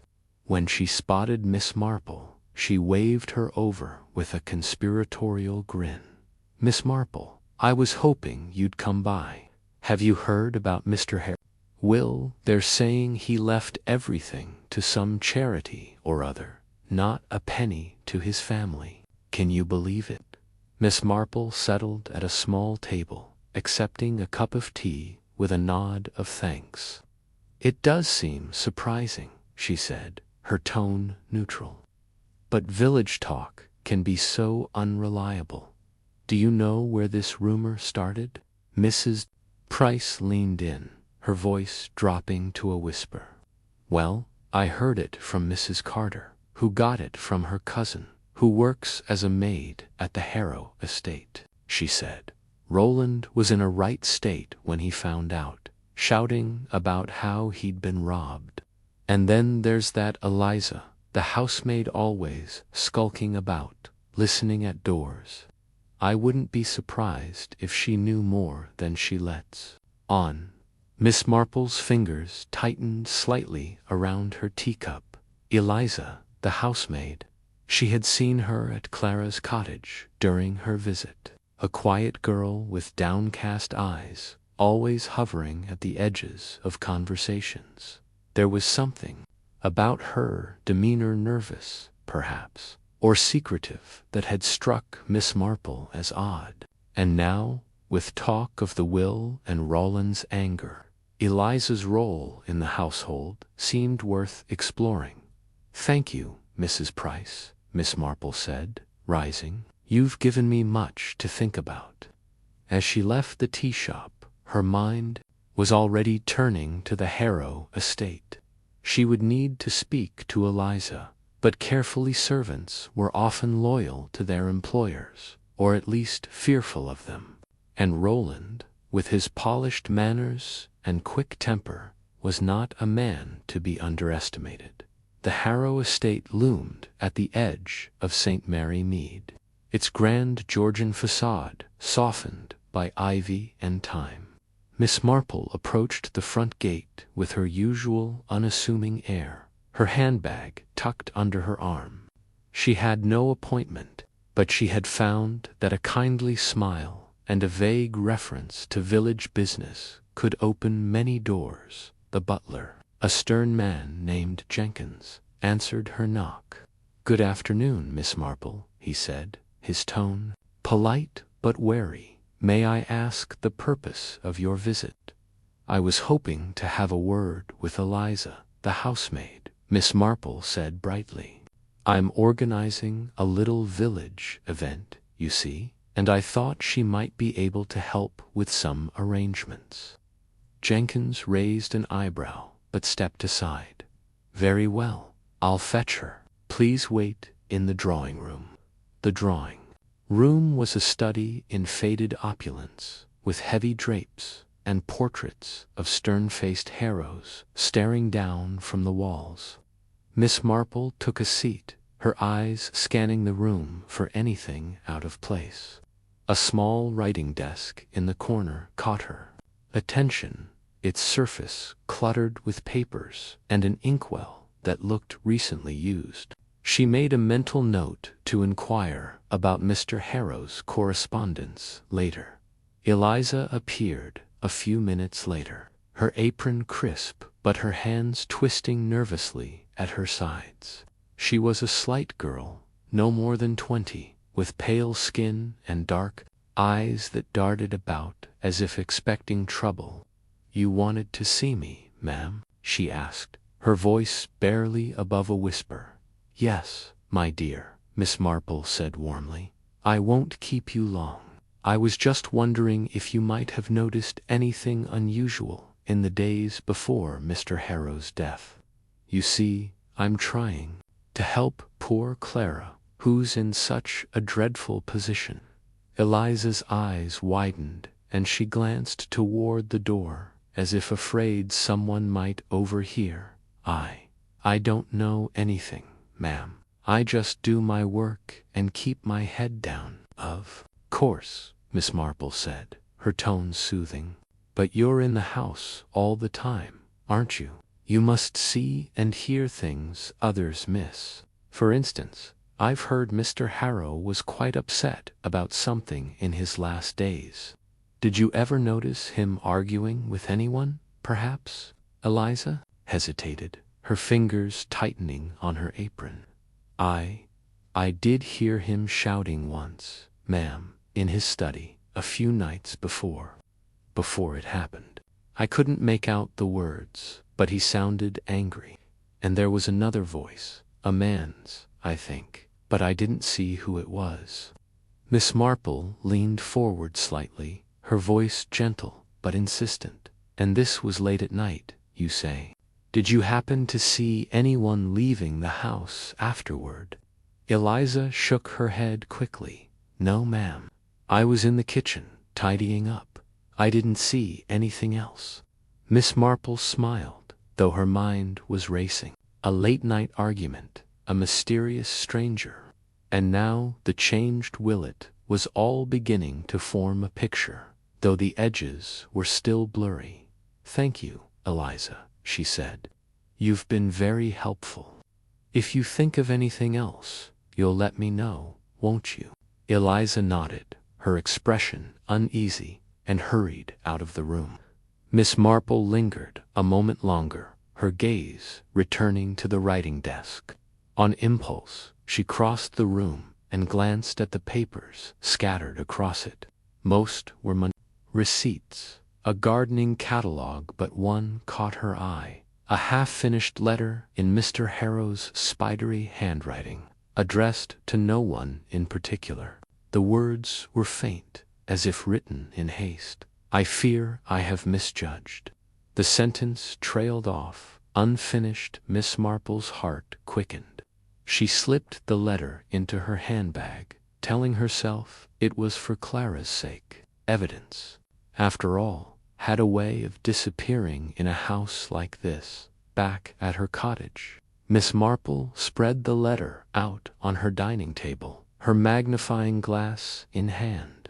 The paper was creased, as if it had been crumpled and then smoothed out again.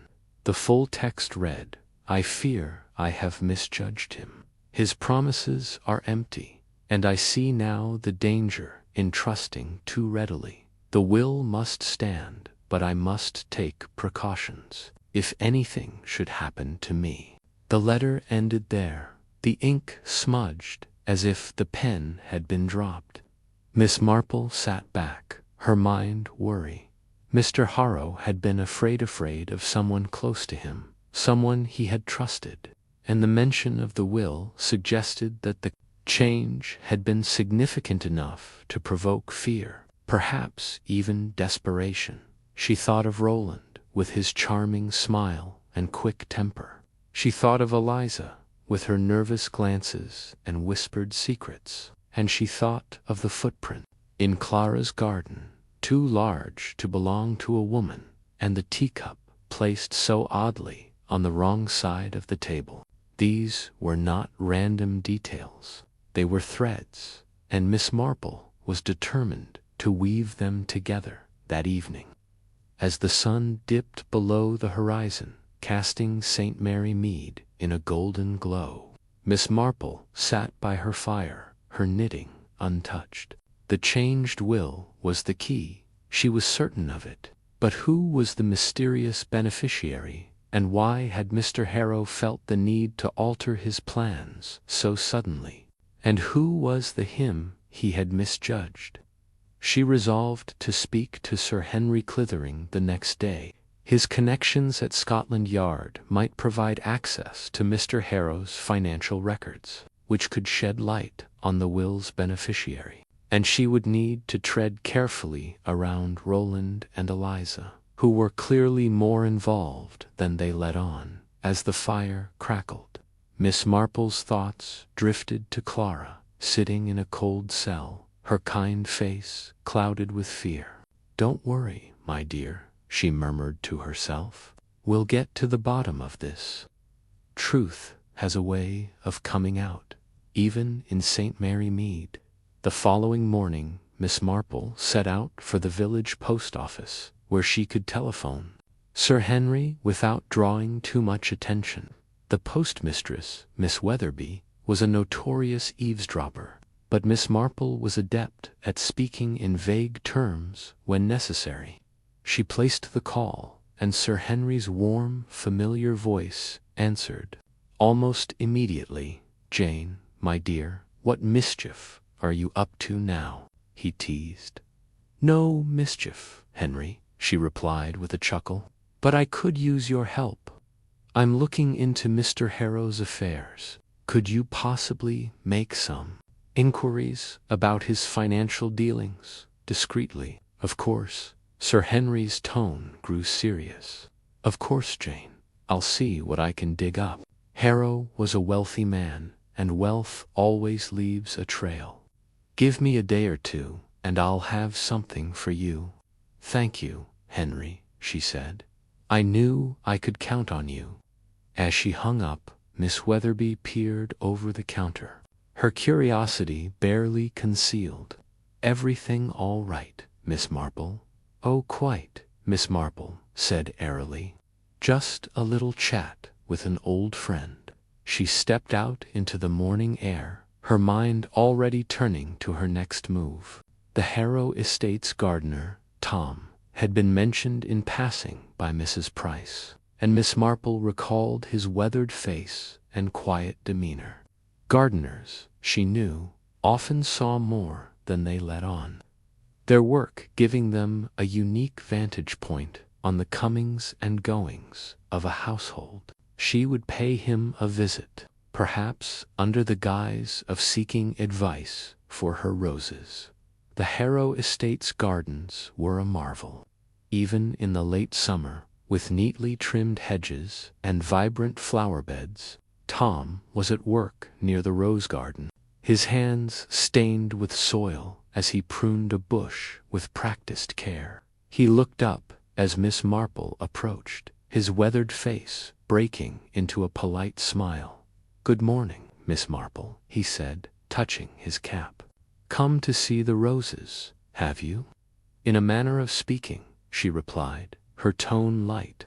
"They're quite lovely, Tom. You've a gift for this. But I was also hoping to have a word about Mr. Harrow. It's such a terrible business. And I'm trying to help Clara, you see." Tom's smile faded, and he glanced around, as if to ensure they were alone. "I don't like to speak ill of the dead, ma'am, but Mr. Harrow wasn't an easy man. Always barking orders, never a kind word, and lately he was different, nervous, like nervous." Miss Marple prompted, her eyes keen. Tom nodded, leaning on his rake. A few nights before he died, I was working late, tidying the shed. I heard him in the study, shouting at someone. Couldn't make out who, but it was a man's voice, sharp-like. And then I saw someone slip out the back gate, too quick for me to see their face. I didn't think much of it at the time, but now, Miss Marple's heart quickened. And this was the night before the murder. Ma'am. I told the police, but they didn't seem to care much. Said it was probably just a delivery man or some such. "Thank you, Tom," Miss Marple said, her mind racing. "You've been very helpful." As she walked back to the village, she felt the pieces of the puzzle shifting into place. The changed will, the mysterious stranger, the argument overheard by Tom and Elicit, all pointed to a conspiracy, one that had culminated in Mr. Harrow's death and Clara's arrest. But who was the stranger, and how did they connect to Roland and Eliza? Over the next few days, Miss Marple moved with quiet purpose, gathering scraps of information from the village's many tongues. She learned that Roland had been seen in the day after Mr. Harrow's death, meeting with a man no one recognized. She learned that Eliza had been unusually withdrawn, even for her, and had been spotted slipping a letter into the postbox late at night. And she learned, through a discreet inquiry to Sir Henry, that Mr. Harrow's new will had indeed left the bulk of his fortune to a charitable trust, with only a small allowance for Roland, a decision that would have enraged the nephew by the time Sir Henry arrived in St. Mary Mead, bearing a folder of financial records. Miss Marple was ready to lay her cards on the table. They met in her sitting room, the fire casting a warm glow over the tea tray she had prepared. "Jane, you've stirred up quite a hornet's nest," Sir Henry said, handing her the folder. "Harrow's finances were amidst its bad investments, the lot, but the new will is the real bombshell. He left nearly everything to a trust for war orphans, with a clause that it couldn't be contested. Roland got a pittance, barely enough to keep up his lifestyle." Miss Marple nodded, flipping through the pages. "And Roland knew, didn't he? That's why he was so quick to point the finger at Clara. He needed someone to take the blame, to keep suspicion off himself." Sir Henry raised an eyebrow. "You think Roland's our man?" "I think," Miss Marple said, her eyes glinting, "that Roland is part of it. But he didn't act alone. There's someone else, someone who helped him plan it, and I believe I know who." She told him about Eliza, the letter, the footprint, and the teacup. She told him about the argument overheard by Tom and the stranger, who slipped out the back gate. And she told him about the half-finished letter, with its ominous warning of misjudgment and danger. Sir Henry whistled softly. "You've been busy, Jane, but we'll need more than this to convince Inspector Davies. He's set on Clara as the culprit." "Then we'll give him more," Miss Marple said firmly. "We'll set a trap, Henry, a little rumor, carefully planted, about a new witness who saw someone leaving Clara's cottage the night of the murder. If Roland and his accomplice are as nervous as I think, they'll make a mistake. And when they do, we'll be ready. The plan was simple but bold. Miss Marple enlisted Dolly Bantry to spread the rumor at the tea shop, knowing it would reach Roland's ears within hours. She and Sir Henry arranged to be at the village hall the following evening, under the pretense of a parish meeting, where they could observe the reactions of those involved. As the rumor spread, Miss Marple kept a close eye on Roland and Eliza. Roland grew visibly agitated, his charming facade slipping as he snapped at a shopkeeper who mentioned the witness. Eliza, meanwhile, became even more withdrawn, her eyes darting nervously whenever Miss Marple passed by. On the night of the parish meeting, the village hall was packed, the air thick with anticipation. Miss Marple sat near the back, her knitting in her lap, her eyes scanning the crowd. Roland was there, his face pale, his hands fidgeting. Eliza stood near the door, her expression unreadable. Dolly, playing her part to perfection, stood to address the crowd. "I've heard there's new evidence in the Harrow case," she said loudly, ensuring Roland could hear. "A witness, they say, who saw someone sneaking out of Clara's cottage that night. It's only a matter of time before the truth comes out." Roland's head snapped up, his eyes wide with panic. Eliza, too, froze, her hand clutching the doorframe. Miss Marple watched them both, her heart pounding but her expression serene. The trap was set. Now, she thought, it was only a matter of waiting for the guilty to betray themselves. The next morning, the village was abuzz with news. Eliza had been seen leaving the Harrow estate in the dead of night, a small bag in hand. Miss Marple, alerted by a neighbor's early call, hurried to the station, where Sir Henry was already waiting with Inspector Davies. "She's trying to run," Sir Henry said grimly, "but we've got men watching the trains. She won't get far." Miss Marple nodded, her mind already piecing together the final threads. "And Roland, where is he?" "Still at the estate, as far as we know," Sir Henry replied. "But he's been making calls, trying to arrange a quick sale of some property. Sounds like he's planning to bolt, too." Inspector Davies, who had been skeptical of Miss Marple's theories, looked chastened. "I'll admit, Miss Marple, you were right to question the case against Clara. If Eliza's running, there's more to this than we thought." "Let's speak to her first," Miss Marple said. "I suspect she'll have a story to tell." Eliza was brought to the police station an hour later, her face pale and tear-streaked. Under Miss Marple's gentle but persistent questioning, the truth began to spill out. Eliza confessed to being Roland's lover, drawn into his scheme by promises of a share in the inheritance.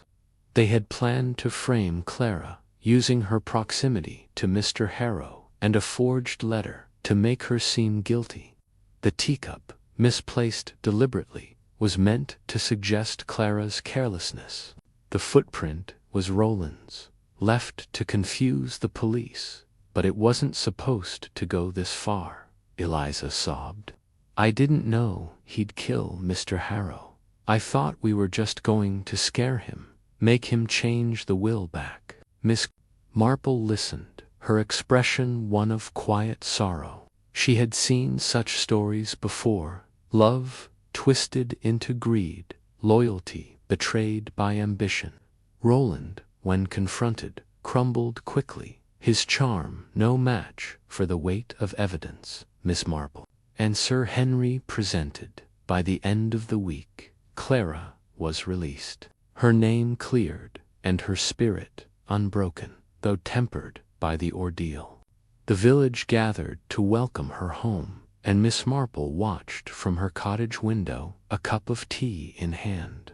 Justice had been served, but she knew St. Mary Mead would never be quite the same. Secrets once uncovered, left their mark. As she sipped her tea, she thought of the letter, the footprint, and the teacups, small things, but enough to unravel a web of deceit.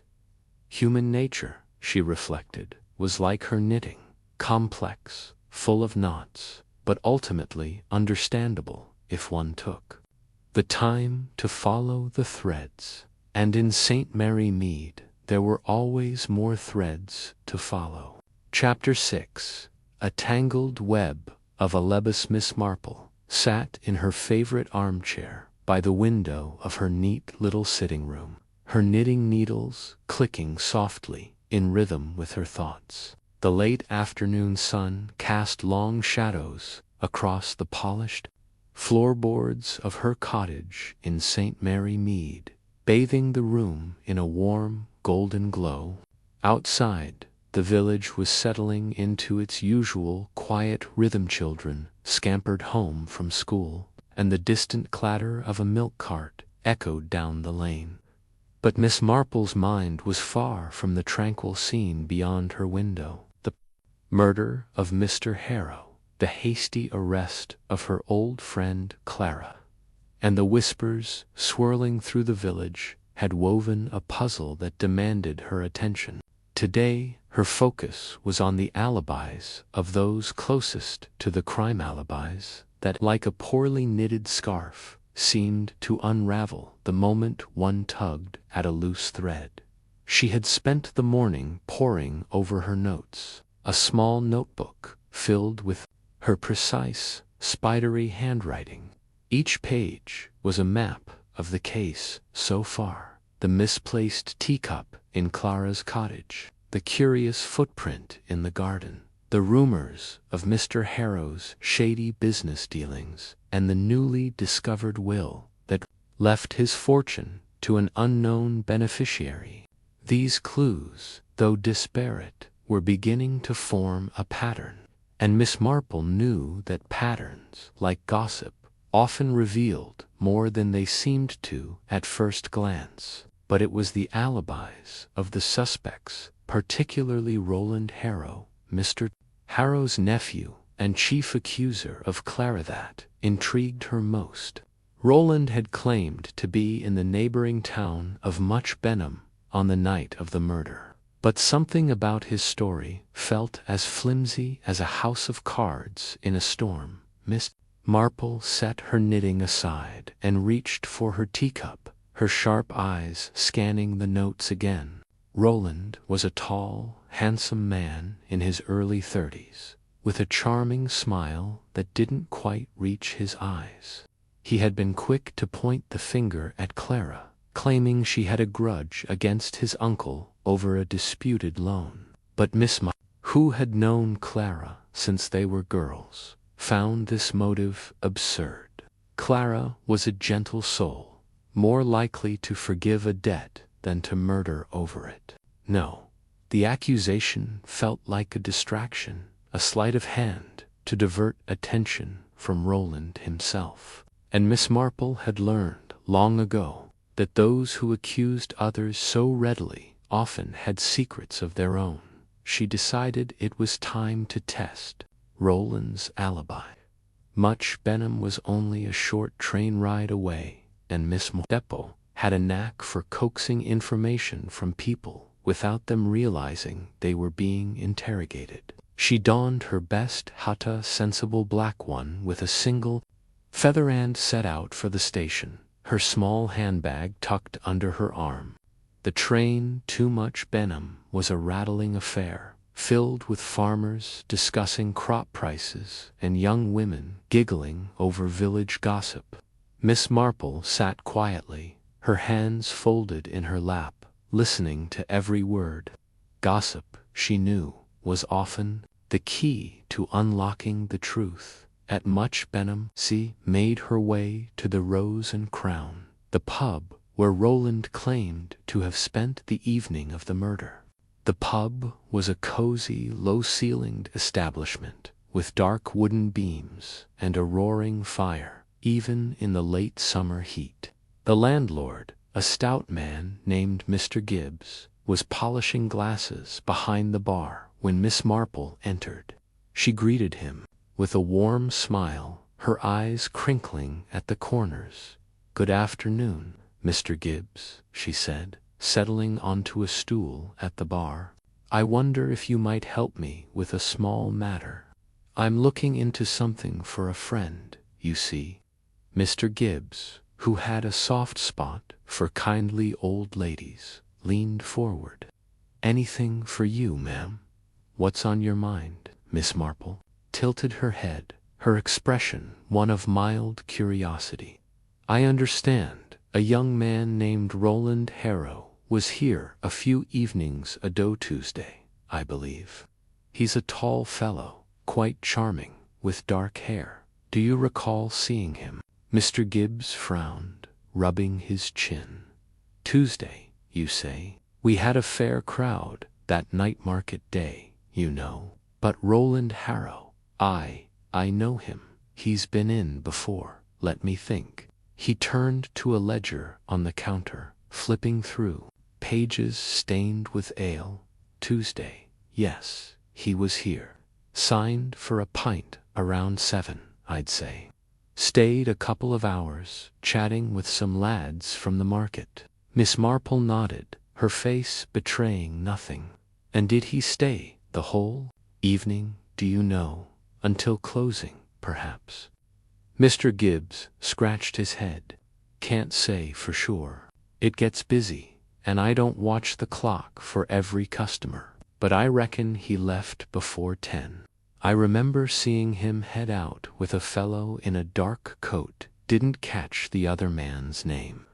"A dark coat, you say?" Miss Marple's voice was gentle, but her mind was racing. How interesting. Did they seem friendly? "Oh, aye, friendly enough. Laughing, clapping each other on the back, like old mates. But I didn't hear what they were talking about." Miss Marple thanked Mr. Gibbs and ordered a small glass of sherry, which she sipped slowly as she considered this new information. Roland had been at the Rose and Crown, but only until 9 or 10 o'clock. The murder had occurred sometime between 10 and midnight, according to the coroner's report. Much Benham was a 30-minute train ride from St. Mary Mead, and the last train left at 9:15. If Roland had caught it, he could have been back in the village in time to commit the crime. But who was the man in the dark coat, and why had Roland not mentioned him? She finished her sherry and made her way to the station, her mind turning over the possibilities. The man in the dark coat could be a key to the puzzle or a red herring. Miss Marple had learned to be wary of coincidences, but she also knew that every detail mattered. Back in St. Mary Mead, she decided to visit another suspect, Mrs. Eliza Trent, the housemaid at the Harrow estate. Eliza was a quiet, nervous woman in her late 20s, with pale skin and a habit of avoiding eye contact. She had been questioned by the police, but dismissed as a minor figure in the case. Miss Marple, however, suspected there was more to Eliza than met the eye. The Harrow estate was a grand, if somewhat neglected, manor house on the outskirts of the village. Its gardens were overgrown, and the paint on the shutters was peeling, a testament to Mr. Harrow's recent financial troubles. Miss Marple rang the bell, and Eliza herself answered, her hands twisting in her apron.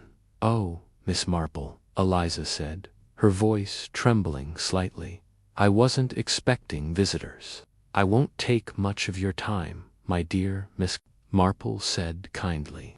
"I just wanted to ask you a few questions about poor Mr. Harrow. May I come in?" Eliza hesitated, then stepped aside to let Miss Marple into the dim hallway. The air smelled of wax, polish, and dust, and the furniture was covered with sheets, giving the house an air of abandonment.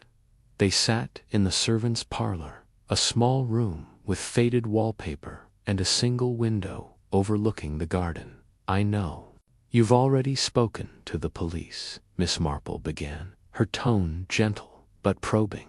But I wondered if you could tell me where you were on the night Mr. Harrow died, just to help clear things up for my friend Clara. Eliza's hands tightened in her lap. I told the police, ma'am. I was here in my room all evening. I went to bed earlier around 9, I think. I didn't hear anything unusual. Miss Marple nodded, her eyes fixed on Eliza's face. And you didn't see anyone else that night?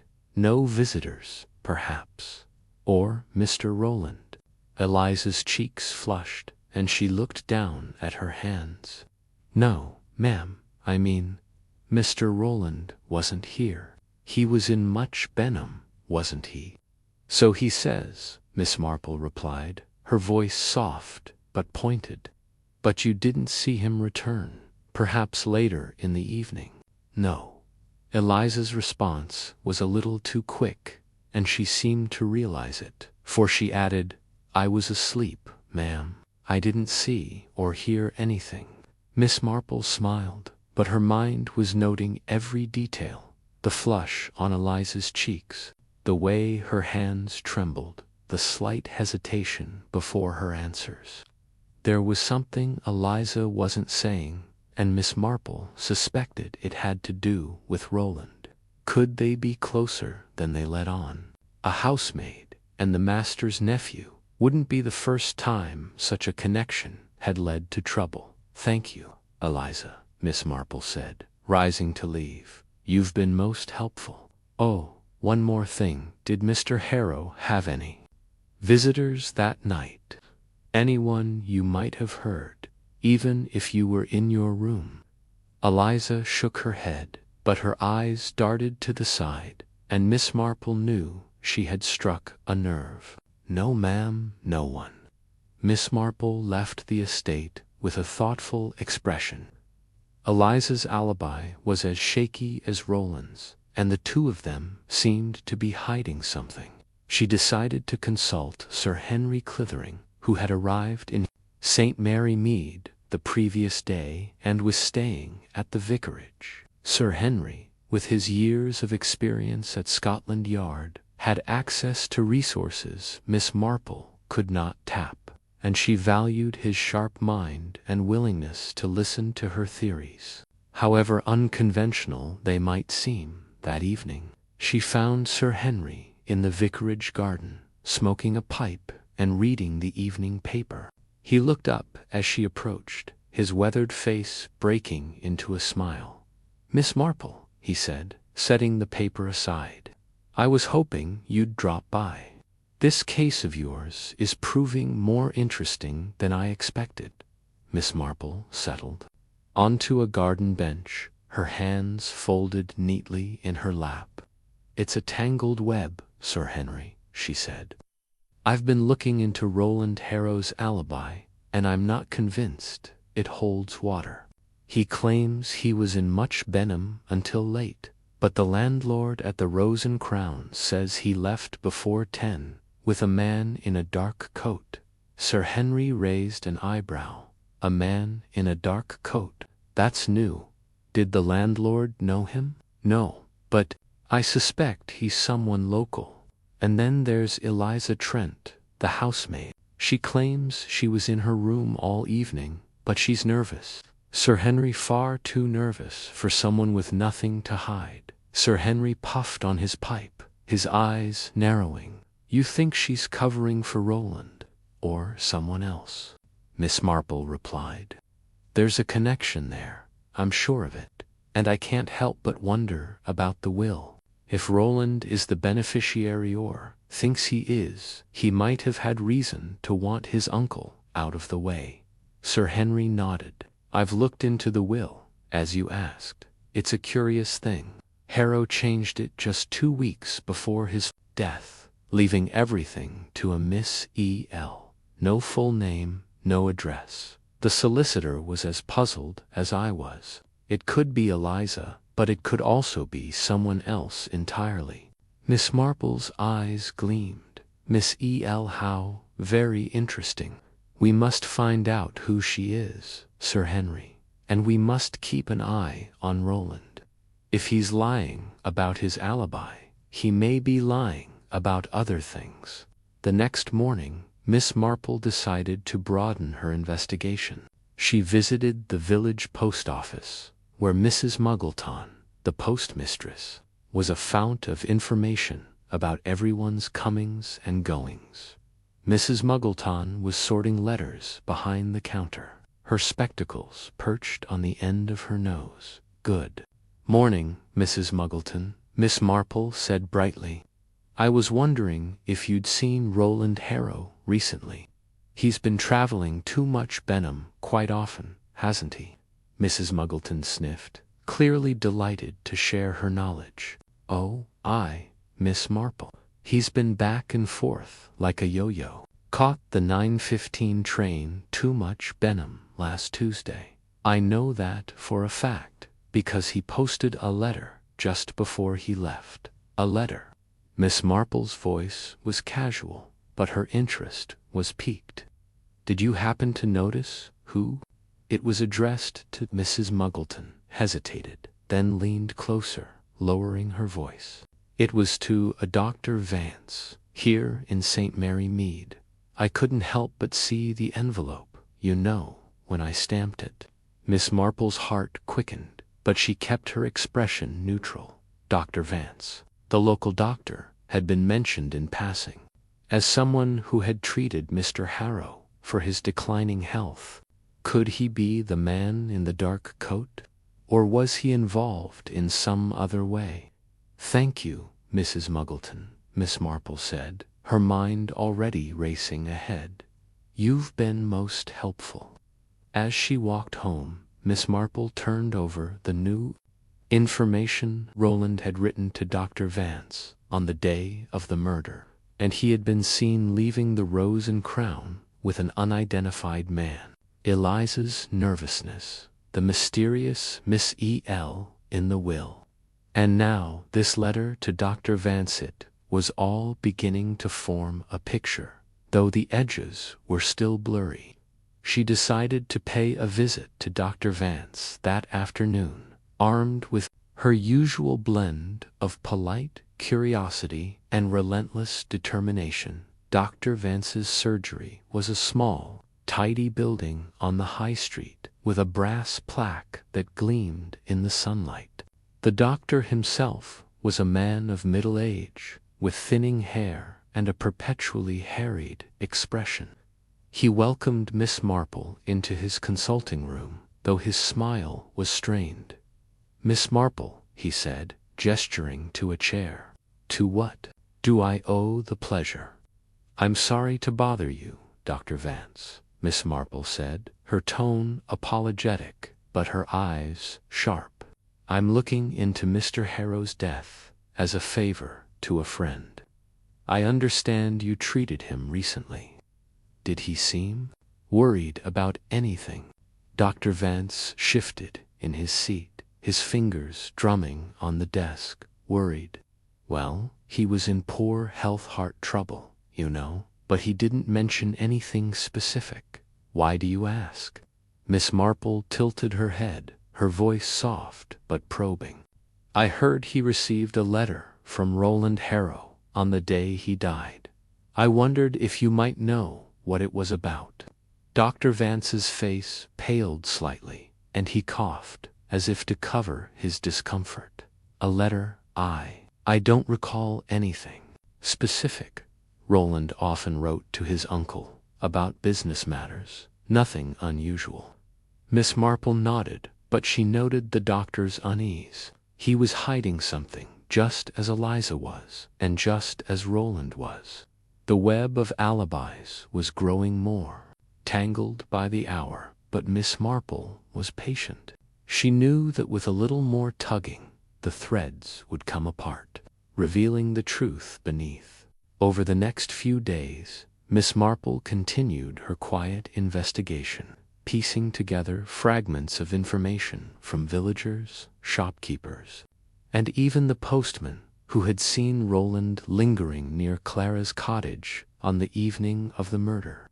She also learned that Eliza had been seen leaving the Harrow estate late at night, carrying a small bundle that could have been clothing or evidence. Each piece of the puzzle brought her closer to the truth, but she needed more to be certain. One evening, as she sat by her fire, knitting and thinking, Miss Marple had a sudden realization.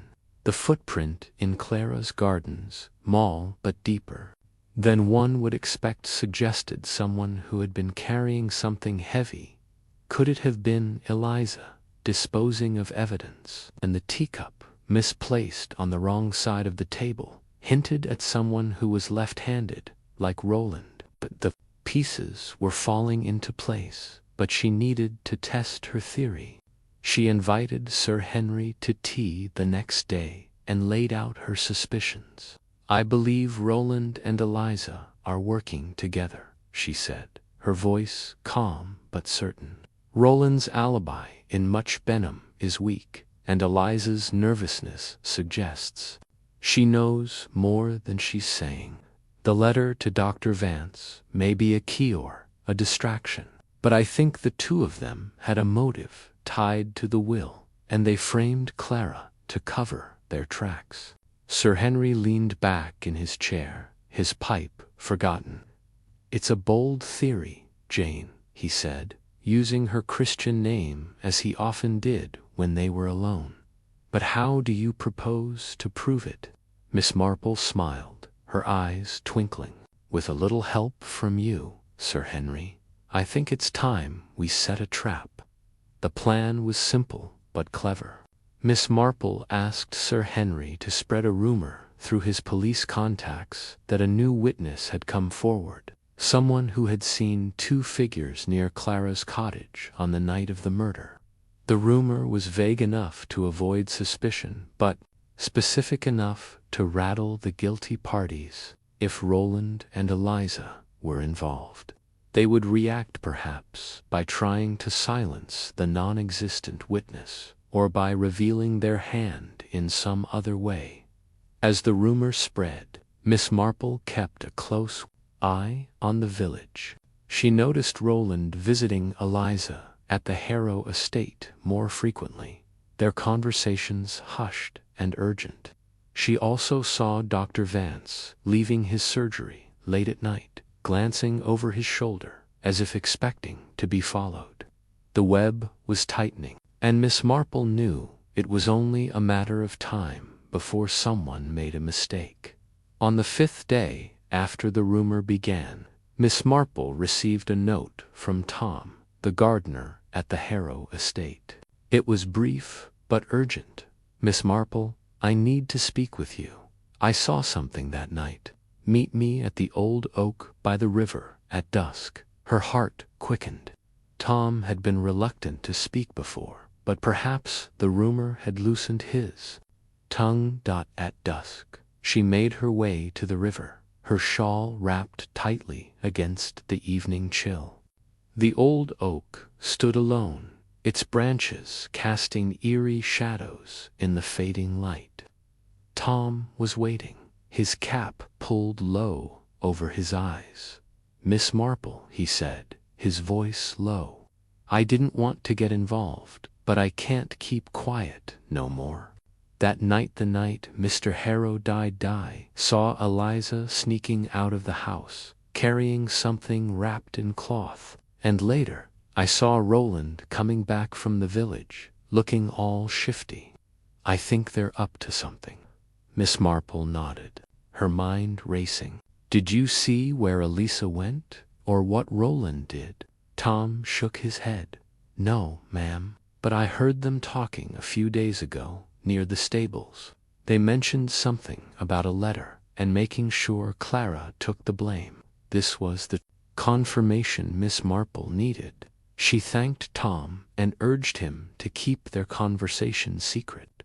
As she walked home, her mind was already planning the next step. The trap was working, and the culprits were growing careless. Now she needed to bring them into the open. The following evening, Miss Marple hosted a small gathering at her cottage, inviting Sir Henry, the vicar, and a few trusted friends from the village. She called it a revival of the Tuesday night club, a group she had once formed to discuss mysteries and puzzles. But tonight the gathering had a purpose. She laid out her theory, piece by piece, watching her friends' faces as she spoke. "I believe," she said, her voice steady, "that Roland Harrow and Eliza Trent planned Mr. Harrow's murder together. Roland wanted the inheritance, and Eliza, perhaps out of loyalty or love, helped him. They framed Clara by planting evidence in her cottage: the teacup, the footprint, the suggestion of a motive. But their alibis don't hold, and their actions since the murder betray their guilt." The vicar gasped, and Sir Henry nodded, his eyes gleaming with admiration. "It's a sound theory, Jane," he said, "but we need proof. Have you thought about how to get it?" Miss Marple smiled. "The rumor about the witness has already stirred them up. I propose we take it one step further. Let's say the witness has come forward with a description of the two figures, one tall, like Roland, and one smaller, like Eliza. If we spread this through the village, they may panic and reveal themselves." The plan was set. Sir Henry used his contacts to spread the new rumor, and Miss Marple watched as the village buzzed with speculation. Sure enough, within 2 days, Roland was seen arguing with Eliza in the garden of the Harrow estate, their voices raised and their gestures frantic. Miss Marple, hidden behind a hedge, overheard enough to confirm her suspicions. Roland was accusing Eliza of being careless, and Eliza was threatening to go to the police if he didn't protect her. The final piece fell into place when Sir Henry obtained a copy of the letter Roland had sent to Dr. Vance. It was a thinly veiled threat, warning the doctor to keep quiet about a conversation they'd had about Mr. Harrow's will. Dr. Vance, it seemed, had known about the change in the will, and had been paid to stay silent. But under pressure from Sir Henry, he admitted that Roland had visited him on the night of the murder, not in Much Benham, but in St. Mary Mead. With this evidence, Miss Marple and Sir Henry went to the police. The inspector, initially skeptical of an old lady's theories, was forced to admit that the case against Clara was weak, and that Roland and Eliza were far more likely culprits. A search of Eliza's room uncovered a blood-stained cloth hidden in a trunk, and Roland's alibi collapsed when the man in the dark coat, a local farmer who owed Roland money, confirmed that they had parted ways at 9 o'clock at the village hall. During a gathering to discuss the case, Miss Marple laid out the evidence with quiet precision. The villagers listened, spellbound, as she explained how Roland and Eliza had plotted to kill Mr. Harrow, using Clara as a scapegoat. The teacup, placed on the wrong side of the table, had been a mistake by Roland. The footprint in the garden matched Eliza's shoes, and the letter to Dr. Vance revealed their attempt to cover their tracks. Roland and Eliza, present at the gathering, tried to protest, but the evidence was overwhelming. The police took them into custody, and Clara was released the next day. As Miss Marple sat in her cottage the following evening, sipping tea and knitting, she reflected on the case. The web of alibis had been tangled, but with patience and observation, she had unraveled it. St. Mary Mead was quiet again, but she knew its secrets were never far from the surface. With a small smile, she picked up her needles and resumed her knitting, ready for whatever puzzle the village might bring next. Chapter 7. The Gardener's Secret. The morning sun filtered through the lace curtains of Miss Marple's sitting room, casting delicate patterns on the polished oak floor. She sat in her favorite armchair, a cup of Earl Grey cooling on the table. Beside her, her knitting needles clicking rhythmically as she worked on a pale blue shawl. The village of St. Mary Mead was unusually quiet that day. The usual bustle of market stalls and chattering neighbors subdued by the weight of recent events. Clara's arrest had sent ripples through the community, and though Miss Marple maintained her composed exterior, her mind was anything but idle. She had spent the previous evening poring over the details of the case, her thoughts circling back to the peculiarities she had observed at Clara's cottage. The misplaced teacup, the curious footprint in the flower bed, and the whispers of Mr. Harrow's tangled affairs. These fragments refused to settle into a coherent picture, yet Miss Marple knew, with the certainty of long experience, that the truth often lay in the smallest details, the ones others dismissed as inconsequential. A soft knock at the door interrupted her reverie. "Come in," she called, setting her knitting aside. The door creaked open, and Dolly Bantry, her old friend and confidant, stepped inside, her cheeks flushed from the brisk morning air. Dolly was a stout woman with a penchant for dramatic hats, and today's choice a wide-brimmed affair, adorned with a single ostrich feather, did little to quell her air of urgency. "Jane, you'll never believe what I heard at the post office this morning," Dolly began, barely pausing to remove her coat. "They're saying Mr. Harrow was up to his neck in some sort of shady business with a man from London, and that's not all apparently. His nephew Roland was seen arguing with him just days before the murder." Miss Marple's eyes twinkled behind her spectacles. "Gossip, Dolly, is like a double-edged sword. It cuts through the silence, but often muddies the truth. Still, there may be a grain of something useful in it. Did they mention who this man from London was?" Dolly shook her head, settling into the chair opposite Miss Marple. "No, but you know how people talk. One minute it's a business partner, the next it's a creditor or some shadowy figure. Honestly, Jane, I don't know how you keep your head straight with all this chatter." Miss Marple smiled faintly. "It's a matter of sifting, my dear, like panning for gold. Most of it is silt, but every so often you find a nugget." Dolly leaned forward, her voice dropping to a conspiratorial whisper. "Do you really think Clara didn't do it? Everyone's so quick to point fingers, but she's always been such a gentle soul. I think," Miss Marple said carefully, "that Clara is not the sort to commit murder, especially not in such a clumsy way. The police have their theory, but theories are like card houses built on assumptions and liable to collapse if a single card is misplaced." Dolly nodded, though her expression remained troubled. "Well, I hope you're right, but what are you going to do next? You can't just sit here knitting all day." "Oh, I shan't," Miss Marple replied, her tone mild but resolute. "I think a visit to the Harrow estate is in order. There's someone there I'd very much like to speak with." The Harrow estate lay on the outskirts of St. Mary Mead, a sprawling Georgian manor, surrounded by meticulously tended gardens and a high stone wall. Mr. Harrow had been a man of considerable wealth, though his origins were murky, and his decision to settle in the village had always struck Miss Marple as curious.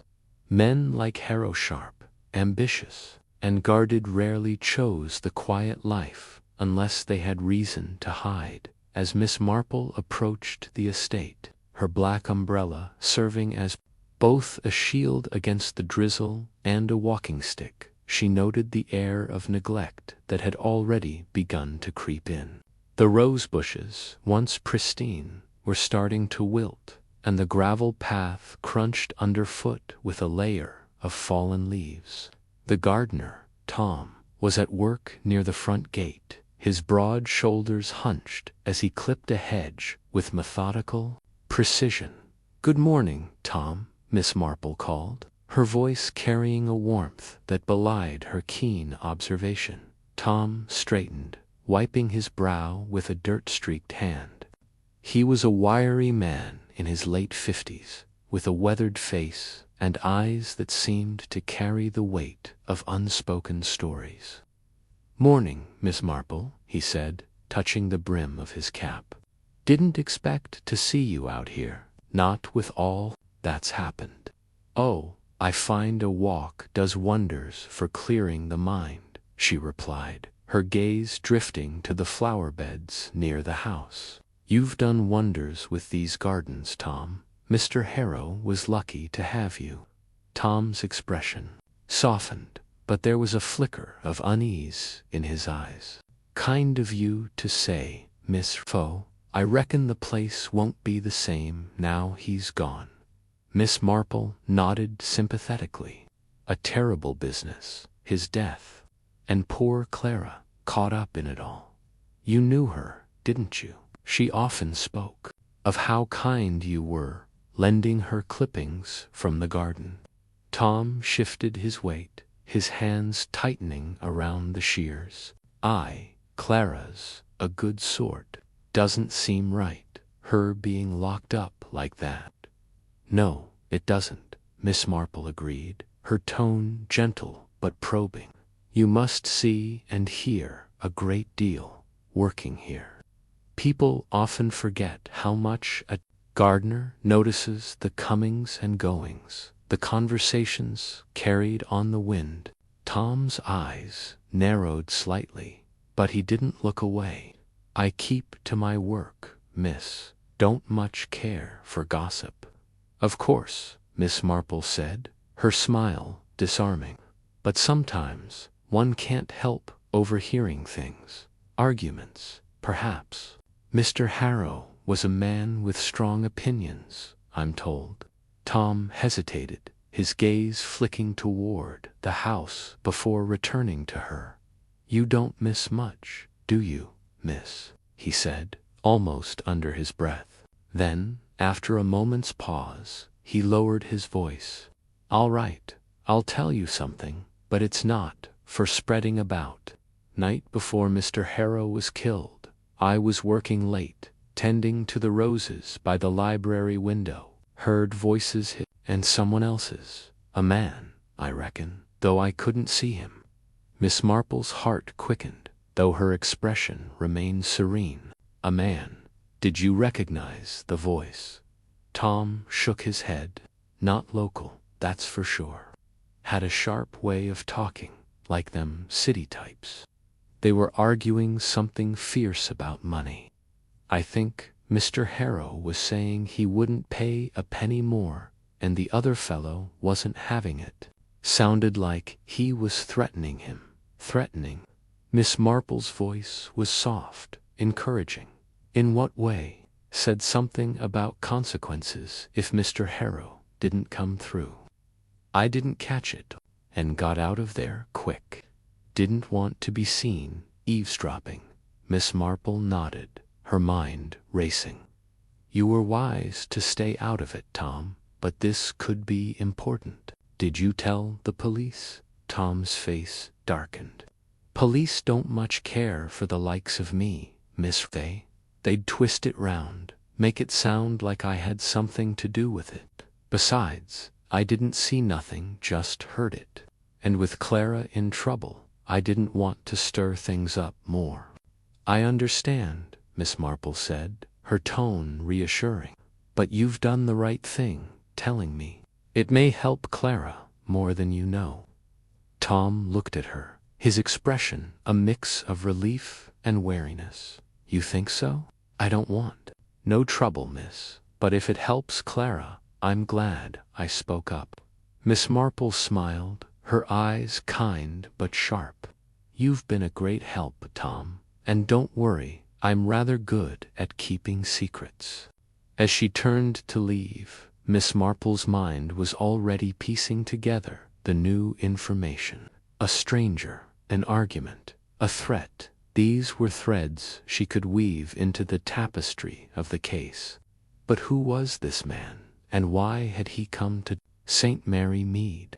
The answer, she suspected, lay somewhere within the tangled web of Mr. Harrow's life. Back at her cottage, Miss Marple settled at her writing desk, a fresh sheet of paper before her. She preferred to work out her thoughts in writing. The act of putting pen to paper, helping to clarify the connections her mind was beginning to form. She jotted down the key points: the teacup, the footprint, Roland's dubious alibi, and now Tom's revelation about the argument. The stranger's presence was a new variable, one that suggested Mr. Harrow's death was not a simple matter of village intrigue. She paused, tapping her pen against her lips. The teacup, in particular, nagged at her. It had been found on the kitchen table in Clara's cottage, but Clara was meticulous about her tea things, always washing and putting them away immediately. The cup had been out of place, its saucer missing, and there was a faint stain of lipstick on the rim, a shade Clara never wore. It was a small detail, but Miss Marple had learned to trust such anomalies. They were like loose threads in a sweater. Pull gently, and the whole thing might unravel. The footprint, too, was curious. It had been pressed into the soft earth of the flower bed outside Clara's cottage, near the back door. The police had dismissed it as belonging to one of their own men, but Miss Marple had noted its size and shape: a man's boot, larger than the standard issue worn by the local constabulary. It suggested someone else had been there, someone who had taken care not to be seen. As for Roland, Mr. Harrow's nephew, his alibi was shaky at best.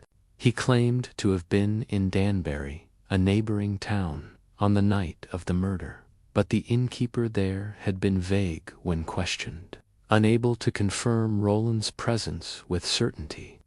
And now Tom's story of the argument added another layer of complexity. Could the stranger have been a hired man, someone Roland had brought in to deal with his uncle? Or was there another player in this deadly game? Miss Marple set her pen down and leaned back in her chair, her eyes drifting to the window. The village green was visible in the distance, its neat lawns and flower beds a picture of tranquility. But beneath the surface, St. Mary Mead was a place of secrets, and Miss Marple knew that uncovering them required patience and a keen understanding of human nature. That afternoon, Miss Marple decided to pay a visit to the village tea shop, a hub of gossip and information. The shop, run by the formidable Mrs. Puddock, was a cozy affair with mismatched china and lace doilies, its air perpetually scented with the aroma of fresh scones. Miss Marple took her usual seat by the window, where she could observe both the patrons and the street outside. Mrs. Puddock bustled over, a tray of tea and biscuits in hand. "Good to see you, Miss Marple," she said, her tone warm but tinged with curiosity. "Terrible business about Clara, isn't it? I can't believe she'd do such a thing." "Nor can I," Miss Marple replied, stirring her tea. "But people are quick to judge, aren't they? Tell me, Mrs. Puddock, have you heard anything about a stranger in the village? Someone who might have had business with Mr. Harrow?" Mrs. Puddock's eyes widened, and she leaned closer, her voice dropping to a whisper. "Funny you should mention that. Just yesterday, young Billy from the butcher's said he saw a man in a dark coat near the Harrow estate. the night before the murder. Didn't recognize him, but he looked out of place, if you know what I mean. City type, Billy said. Miss Marple nodded, her expression thoughtful. Interesting. And did Billy say anything else about this man? Not much, Mrs. Puttock admitted, just that he was in a hurry, like he didn't want to be seen. Oh, and he was carrying a case leather, Billy thought. Looked expensive.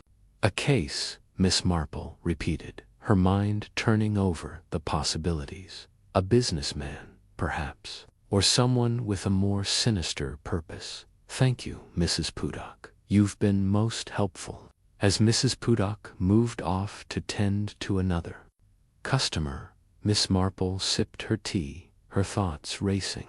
The stranger was becoming a central figure in the mystery, a shadow that flitted through the edges of the case.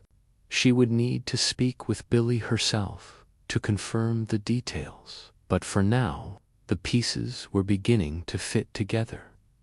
Over the next few days, Miss Marple continued her quiet investigation, moving through the village with the unobtrusive grace of a sparrow.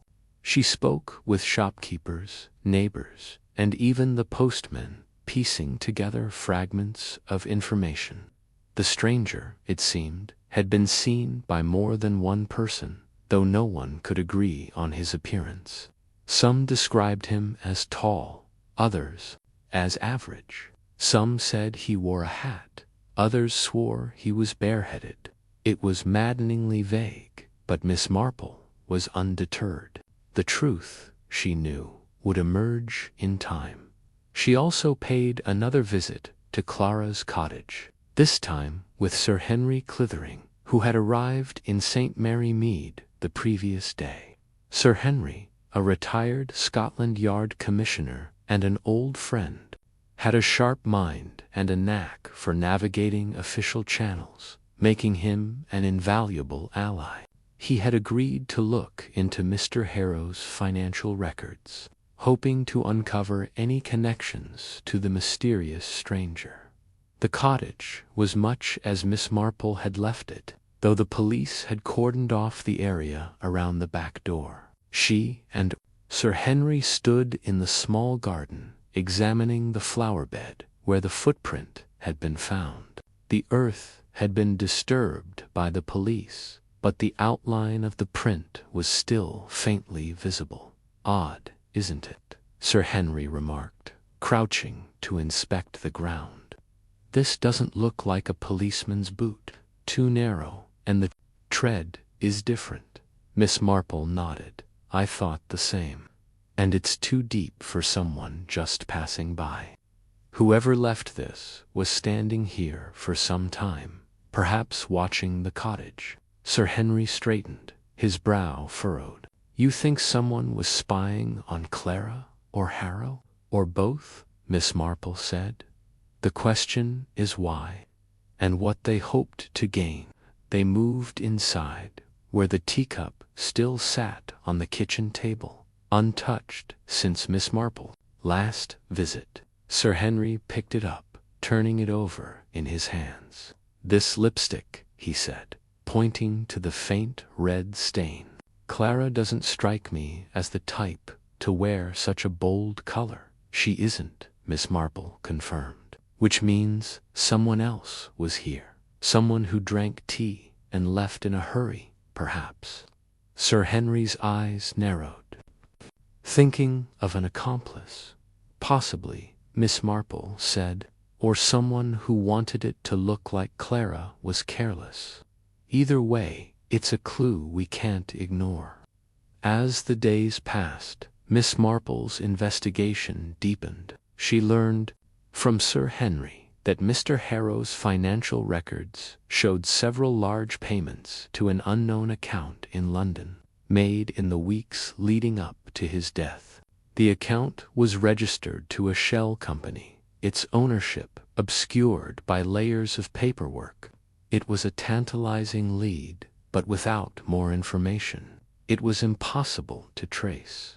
Meanwhile, the village continued to buzz with rumors. Some claimed The stranger was a creditor, others a blackmailer. One particularly wild theory suggested he was a hired killer, sent by Roland to eliminate his uncle. Miss Marple dismissed the more outlandish stories, but filed away the plausible ones, knowing that even the wildest gossip could contain a kernel of truth. Her thoughts kept returning to Tom's story of the argument. The gardener had been reluctant to speak, but his account was detailed enough to suggest he was telling the truth. The question was, who was the stranger, and what had he wanted from Mr. Harrow? Money, Tom had said. But money for what? A debt, a bribe, or something more sinister? Miss Marple decided to revisit the Harrow estate, this time under the pretense of delivering a basket of preserves to the housekeeper, Mrs. Gibbs.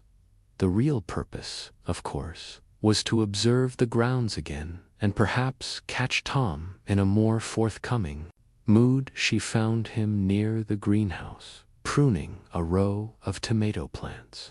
He looked up as she approached, his expression guarded but not unfriendly. "Back again, Miss Fee," said, setting his pruning shears aside. "You must be fond of this place." "I find gardens very soothing," Miss Marple replied, her tone light. "And I wanted to thank you again for your help the other day. What you told me was most illuminating." Tom shrugged, but there was a tension in his posture. "Didn't tell you much, just what I heard. And yet it's more than anyone else has offered," Miss Marple said. "I've been thinking about that argument you overheard. You said the man sounded like he was from the city. Did you notice anything else about him? His manner, perhaps, or the way he spoke?" Tom hesitated, his eyes darting to the side. "Didn't see him, like I said. But, well, there was something odd. He had a way of pausing, like he was choosing his words careful, like not nervous, mind you, but deliberate, like he knew exactly what he was doing." Miss Marple nodded, storing the detail away. "And Mr. Harrow, how did he sound?" "Angry," Tom said at once. "But not just angry, scared too.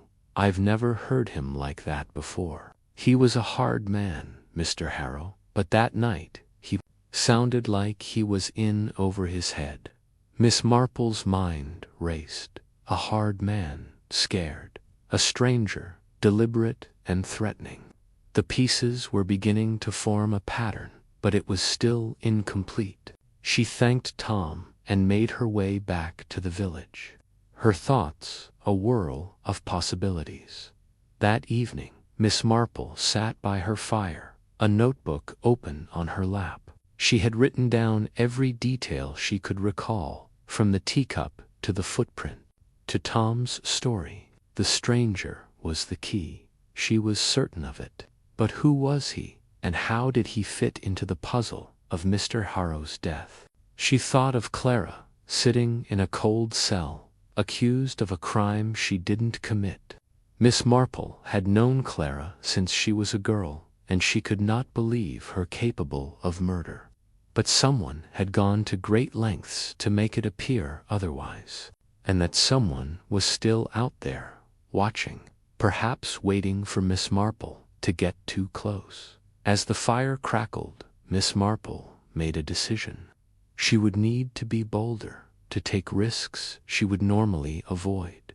The truth was within reach, but it would require all her cunning to uncover it. Tomorrow she would return to the Harrow estate, and this time she would not leave until she had answers.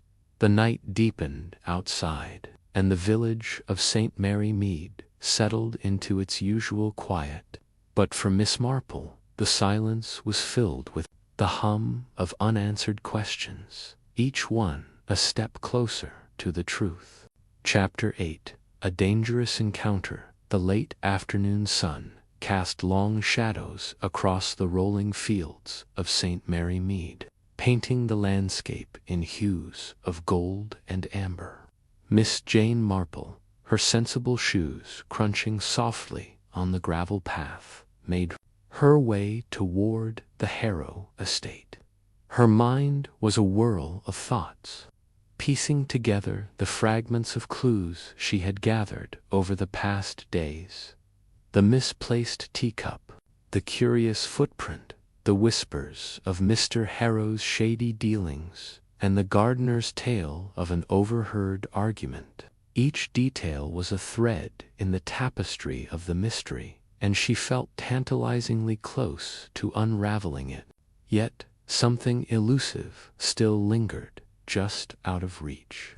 Like a name on the tip of her tongue, the Harrow estate loomed ahead, its ivy-clad walls and tall chimneys standing in stark contrast to the quaint cottages of the village. The house, once a symbol of wealth and prestige, now seemed to carry an air of melancholy, as though it, too, mourned its late master.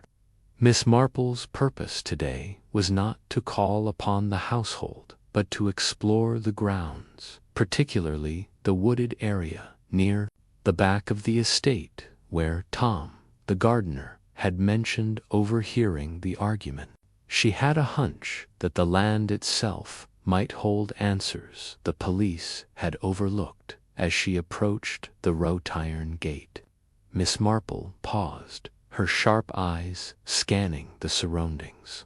The estate was quieter than usual, with no sign of the usual bustle of servants or groundskeepers. The stillness felt unnatural, almost oppressive, and she tightened her grip on her sturdy umbrella, which doubled as both a walking aid and, if necessary, a means of defense. At her age, she knew better than to ignore the prickling sense of unease that crept up her spine. The gate creaked as she pushed it open, and she stepped onto the estate's grounds, her footsteps muffled by the soft grass. The path wound past neatly trimmed hedges and a small ornamental pond before dipping into the wooded area. The trees here were old, their branches gnarled and heavy with leaves, casting dappled shadows on the ground. Miss Marple moved cautiously, her eyes darting to every rustle of leaves, every snap of a twig. She was not one for fanciful notions, but the weight of the mystery and the knowledge that someone in St. Mary Mead was a murderer made her senses keen. She reached the clearing Tom had described, a small patch of earth near a crumbling stone wall, partially hidden by overgrown ferns. It was here, he had said, that he had overheard Mr. Harrow's heated exchange with an unknown stranger the night before his death. Miss Marple crouched, her knees protesting slightly, and examined the ground. The soil was soft from recent rain, and she noted a few faint impressions, nothing as clear as the footprint in Clara's cottage, but enough to suggest someone had stood here recently. She straightened, her mind racing. Could the stranger have been Roland, Mr. Harrow's nephew, whose alibi was suspiciously vague? Or perhaps Dr. Vance, whose connection to the disputed inheritance had raised her suspicions? Or was it someone else entirely, someone yet to be uncovered?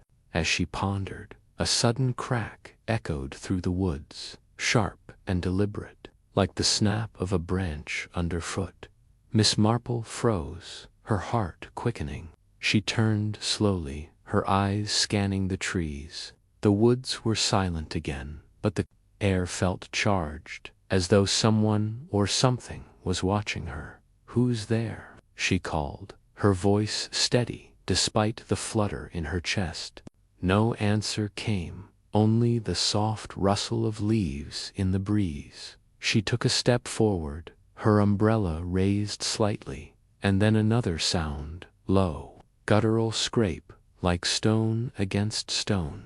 It came from the direction of the old wall. Miss Marple's instincts screamed at her to leave, but her curiosity, that relentless engine of her mind, urged her onward. She moved toward the sound, her steps measured, her senses alert. As she neared the wall, she saw it, a small, hidden gate, half concealed by ivy, its hinges rusted but recently disturbed. Someone had been here, and not long ago. Before she could examine it further, a shadow moved in her peripheral vision, swift, deliberate motion, too large to be an animal. Miss Marple spun, her umbrella raised like a sword, but the figure was gone, swallowed by the dense foliage. Her breath caught in her throat, and for a moment she felt the weight of her vulnerability. She was alone, far from the village, and whoever was out there knew it. "Show yourself," she demanded, her voice carrying the authority of a woman who had faced down far worse than shadows in her time. But the woods remained silent, mocking her with their stillness. She took a cautious step back, her eyes never leaving the trees, when a sudden, sharp pain grazed her shoulder. A stone, small but heavy, clattered to the ground at her feet. She gasped, more from surprise than pain, and whirled around, searching for the source. Another stone sailed past her, narrowly missing her head, and struck the wall with a dull thud. Miss Marple's mind raced. This was no accident. Someone was trying to scare her off, or worse. She backed away, her umbrella now a shield, and moved toward the path that led back to the main estate. Her heart pounded, but her thoughts remained clear. Whoever was out there had been watching her, perhaps following her from the moment she entered the grounds. They knew she was getting close to the truth, and they were desperate to stop her. As she reached the open lawn, the sense of being watched faded, replaced by the distant hum of village life. She paused, catching her breath, and examined her shoulder. The stone had left a small bruise, nothing serious, but the message was clear. Someone wanted her to stop meddling. She straightened her hat, her lips set in a determined line. If anything, this encounter had only strengthened her resolve. A coward who threw stones from the shadows was no match for her. She made her way back to the village, her mind churning with new questions. Who had been in the woods? Was it Roland, whose flimsy alibi and sudden inheritance made him a prime suspect? Or perhaps Eliza, the housemaid, whose quiet demeanor and close proximity to the Harrow household might hide a darker secret? Or could it be Dr. Vance, whose medical knowledge could have orchestrated a murder disguised as natural causes? The letter she had found in Clara's attic, hinting at Mr. Harrow's fear of someone close, loomed large in her thoughts. She needed more information, and she knew just where to find it. Back in St. Mary Mead, the village was settling into the quiet rhythm of evening. Miss Marple stopped at the tea shop, where Mrs. Bantry, her old friend and confidant, was sipping a cup of Earl Grey. "Jane, you look positively rattled," Mrs. Bantry said, her eyes wide with concern. "What's happened?" Miss Marple recounted the incident in the woods, keeping her voice low to avoid the curious ears of other patrons. Mrs. Bantry's face paled. "Good heavens, Jane, you could have been hurt. You must tell Sir Henry at once." "I intend to," Miss Marple replied, her tone calm but firm. "But first, I need to know more about the Harrow Estate's staff. Eliza, the housemaid, has anyone mentioned her in connection to Mr. Harrow or Roland?" Mrs. Bantry frowned, tapping her spoon against her saucer. "Not directly, but now that you mention it, there was talk a few months ago about Eliza being rather friendly with Roland. Nothing scandalous, mind you, but they were seen walking together near the estate more than once. I thought it was just village gossip, but Miss Marple's eyes gleamed.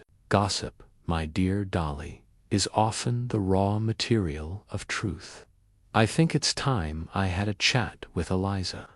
The next morning, Miss Marple paid a discreet visit to the Harrow estate, under the pretense of returning a borrowed book to the housekeeper. Mrs. Peg, Eliza, a slight young woman with nervous eyes and a habit of twisting her apron, was polishing silver in the dining room when Miss Marple found her. "Elisa, my dear," Miss Marple said, her voice warm and disarming, "I wonder if you might help me with something. I'm trying to understand poor Mr. Harrow's last days. You were close to the household. Did you ever notice anything unusual?" Eliza's hands stilled, and her eyes darted to the door. I don't know anything, ma'am," she stammered. "I just do my work." "Of course," Miss Marple said gently, her eyes never leaving Eliza's face. "But sometimes the smallest details can be important. For instance, I heard you were friendly with Mr. Rowland. Did he ever speak of his uncle's plans or troubles?" Eliza's cheeks flushed, and she dropped a spoon with a clatter. I don't know what you mean, ma'am. Mr. Rowland and we only spoke now and then. He was kind, that's all." Miss Marple nodded, her expression one of understanding, though her mind was cataloguing every nuance of Eliza's reaction. The girl was hiding something, and Miss Marple suspected it was more than a casual acquaintance with Rowland. She thanked Eliza and left, her thoughts turning to the next piece of the puzzle. That afternoon, she met Sir Henry Clithering at the vicarage, where they could speak privately. Sir Henry, with his sharp mind and years of experience at Scotland Yard, listened intently as Miss Marple described the incident in the woods and her conversation with Eliza. "It sounds like someone's getting nervous," he said, stroking his chin. "The stones suggest a warning, not a serious attempt to harm you yet. But we need to be careful, Jane. This is no game." "I'm well aware of that," Miss Marple replied, her voice steady. "But I'm also convinced that the truth is within reach. Eliza's reaction today and the gardener's story point to something deeper, connection between Rowland and someone in the household, perhaps even a conspiracy." "We need to know more about that argument," Tom overheard. "Could you use your contacts to find out if any strangers were seen in St. Mary Mead that night?" Sir Henry nodded. "I'll make some inquiries. In the meantime, Jane, promise me you won't go wandering into any more woods alone." Miss Marple smiled faintly. "I promise to be cautious, Sir Henry, but I can't promise to stay still. The truth won't come to me, I must go to it."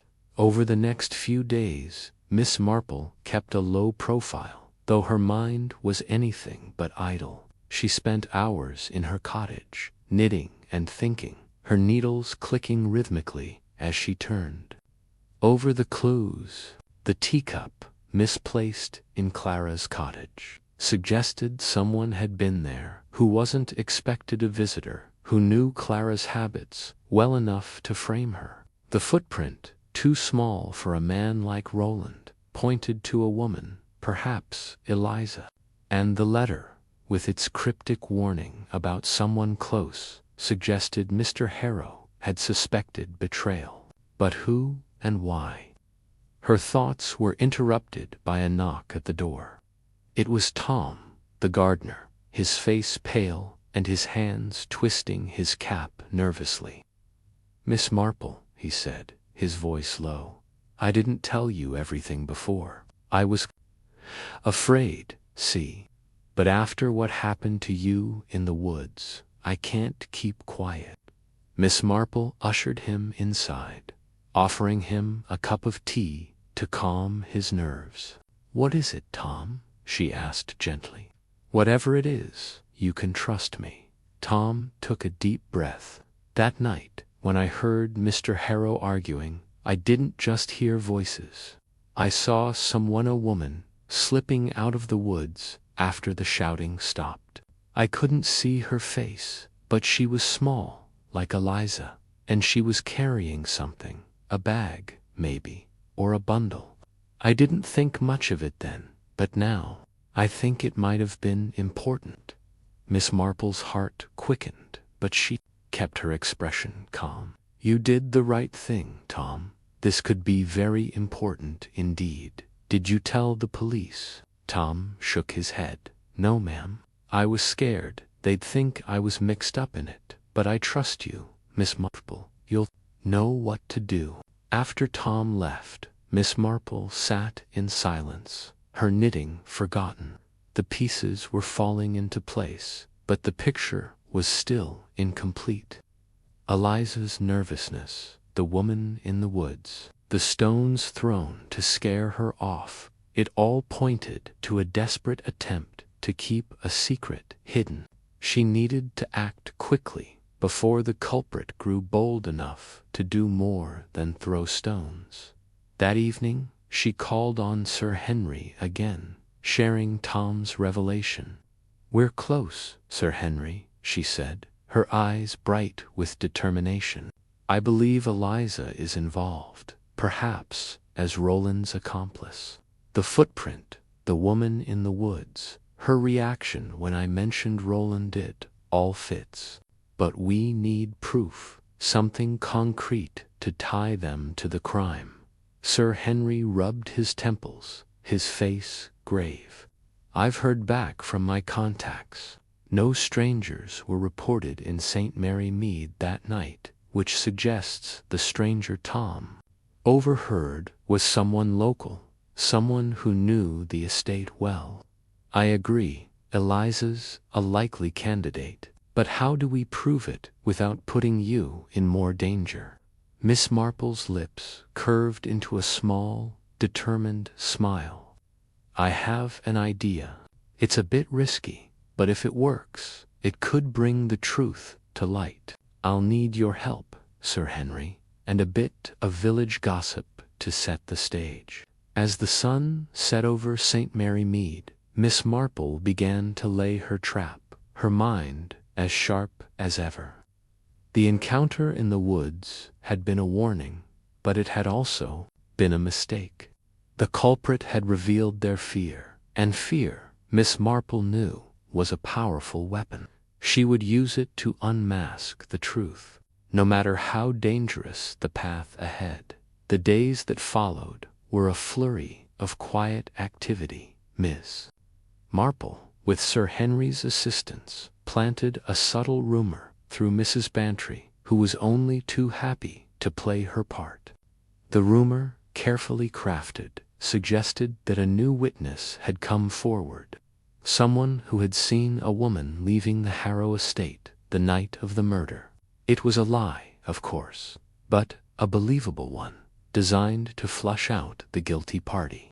Miss Marple watched and waited, her eyes sharp behind her mild demeanor, as the village buzzed with speculation. On the third day, her patience was rewarded. A note, slipped under her door in the dead of night, contained a single line in a hurried scrawl. "Stop meddling, or you'll regret it." The handwriting was unfamiliar, but the message was clear. Miss Marple folded the note carefully and tucked it into her pocket. It was another piece of the puzzle, and she was almost ready to put it all together. The encounter in the woods had been a dangerous warning, but it had also been a gift. It had shown Miss Marple that the murderer or murderers were close, and they were scared. With Sir Henry's help and the unwitting assistance of St. Mary Mead's gossip network, she was ready to set the final stage. The truth was within reach, and she would not rest until Clara was free and justice was served. Poirot smiled, a small, enigmatic smile. "We shall see, Dr. Truth. It has a way of revealing itself, even to those who wish to keep it hidden." As night fell, Poirot retired to his room, his mind a whirlwind of facts and the ledger, the letter, Holt's debts, Carver's defensiveness. They were all pieces of the puzzle, but the picture they formed was still incomplete. He lay awake, his little grey cells working tirelessly, sifting through the details of the day. Somewhere in the shadows of Marlowe Manor, the truth lay waiting, and Hercule Poirot was determined to find it. The next morning, Poirot resumed his investigation with renewed vigour. He requested a meeting with Inspector Grayson, the local police officer who had initially declared Sir Henry's death a suicide. Grayson, a burly man with a nonsense demeanour, met Poirot in the Manor's drawing room, his notebook open and his expression sceptical. "I've gone over the case a dozen times, Mr. Poirot," Grayson said, flipping through his notes. "The door was locked, the windows secure. No one could have gotten in or out without a key. Suicide's the only explanation that fits." Poirot shook his head, his eyes gleaming. "None, Inspector. It is the explanation that is easiest, but not the only one. Tell me, did you examine the ledger found in Sir Henry's study?" Grayson frowned. "The ledger? I glanced at it, but it's just numbers. Nothing to do with a man stabbing himself. Numbers, Inspector, can tell a story as clearly as words," Poirot said, opening the ledger once more. "These numbers suggest that Monsieur Holt was taking money from the company money that Sir Henry may have discovered. Does this not strike you as a motive for murder?" Grayson's brow furrowed, and he leaned closer, studying the ledger. "You're saying Holt killed him over money? But how? The room was locked." "That, Inspector, is the question," Poirot said, his voice low. "And the answer lies not in the lock, but in the man who held the key. Or perhaps in the man who did not need one." Grayson left the meeting unconvinced, but promised to review the ledger with his team. Poirot, meanwhile, turned his attention to the Manor's staff, questioning the maids and footmen about Holt's visits to the Manor. One maid, a young woman named Elsie, mentioned seeing Holt in the hallway the evening of Sir Henry's death, though she couldn't recall the exact time. Her testimony was vague, but it added another piece to Poirot's puzzle piece that suggested Holt had been closer to the scene than he claimed. By midday, Poirot decided to confront Holt once more. He found the man in the village, outside his office, speaking with a local merchant. Holt's face darkened as Poirot approached, his posture stiffening. "Monsieur Holt," Poirot said, his tone polite but firm, "we must speak again. There are questions that remain unanswered." Holt sighed, rubbing his temples. "I've told you everything, Mr. Poirot. What more do you want?" "The truth," Poirot replied simply. "You were seen at the Manor the night of Sir Henry's death, yet you claim you were home. Which is it, monsieur?" Holt's eyes widened, and he took a step back. "Who said that? It's a lie. I wasn't there."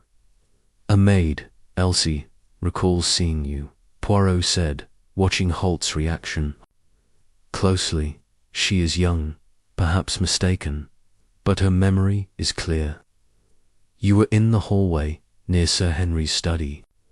Holt's face flushed, and he shook his head vehemently. "She's wrong. I wasn't there. I swear it." Poirot nodded, as if accepting the denial, but his eyes told a different story. "Very well, monsieur, but know this, the truth cannot be hidden forever. It leaves traces, like footprints in the snow, and Hercule Poirot is very good at following footprints. As Poirot walked back to the manor, his mind churned with possibilities. Holt's denial was vehement, but it lacked conviction. The ledger, the promissory note, the solicitor's letter all pointed to a man in over his head, a man who might have seen murder as his only way out. But there was still the matter of the locked study, the single entrance, the undisturbed scene. How had the killer entered and exited without leaving a trace? Back at the manor, Poirot sought out Dr. Carver, who was tending to a minor injury sustained by one of the maids. The doctor looked up as Poirot entered, his hands steady as he bandaged the maid's wrist. "Mr. Poirot," Carver said, his tone neutral. "More questions?" "Always, Doctor," Poirot replied, his eyes scanning the room.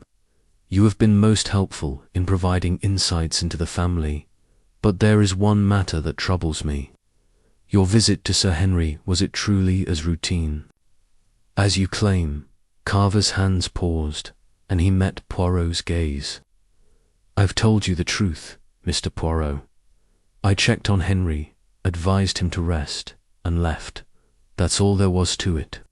"And yet," Poirot said, stepping closer, made reports hearing an argument in the study that night." "Not a medical discussion, Doctor, but an argument. How do you explain this?" Carver's expression hardened, but he kept his voice calm. "The maid must be mistaken. I didn't argue with Henry. Perhaps she overheard him speaking to someone else, perhaps," Poirot said, his tone skeptical. "But the maid is certain of what she heard. And I am certain that someone in this house knows more than they are saying." Carver finished bandaging the maid's wrist and sent her on her way. He turned to Poirot, his eyes narrowing. "You're determined to find a villain, aren't you? But sometimes, Mr. Poirot, the simplest explanation is the right one. Henry took his own life. The ledger, the arguments, they're just noise." Poirot smiled faintly. "Noise, Doctor, no. They are the notes of a symphony, and I am the conductor. Soon the music will reveal its secrets." The investigation continued, with Poirot piecing together the fragments of evidence. He interviewed the housekeeper, Mrs. Dunn, who confirmed Holt's presence at home but admitted she had retired early, leaving a window of time unaccounted for. He examined the manor's layout, noting the proximity of the study to the main staircase and the possibility of unseen movement through the house. He revisited the ledger, cross-referencing its entries with the letters from Sir Henry's correspondence.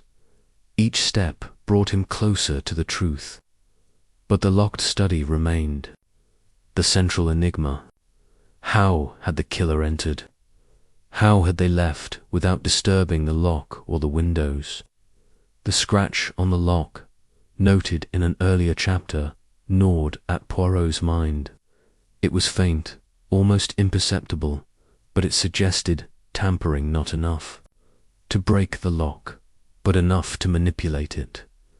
By evening, Poirot gathered his thoughts in the solitude of his room. He sat at a small desk, his notebook open, his pencil moving with precision as he listed the facts. Holt's debts and the missing funds, the solicitor's letter warning of irregularities, the maid's sighting of Holt at the manor, the argument heard in the study, the scratch on the lock. These were not random pieces. They were part of a pattern, a design woven by a careful hand. But whose hand? Holt's, driven by financial ruin. Carver's, hiding behind his role as the impartial observer. Or someone else entirely, lurking in the shadows of Marlow Manor. As the clock struck midnight, Poirot closed his notebook, his mind alight with possibilities. The business deal had revealed much, but it was only one thread in the tapestry of deception. Tomorrow he would pull another thread, and then another. until the entire picture was revealed. For now, he allowed himself a moment of rest, his little grey cells humming with anticipation. The truth was close. He could feel it,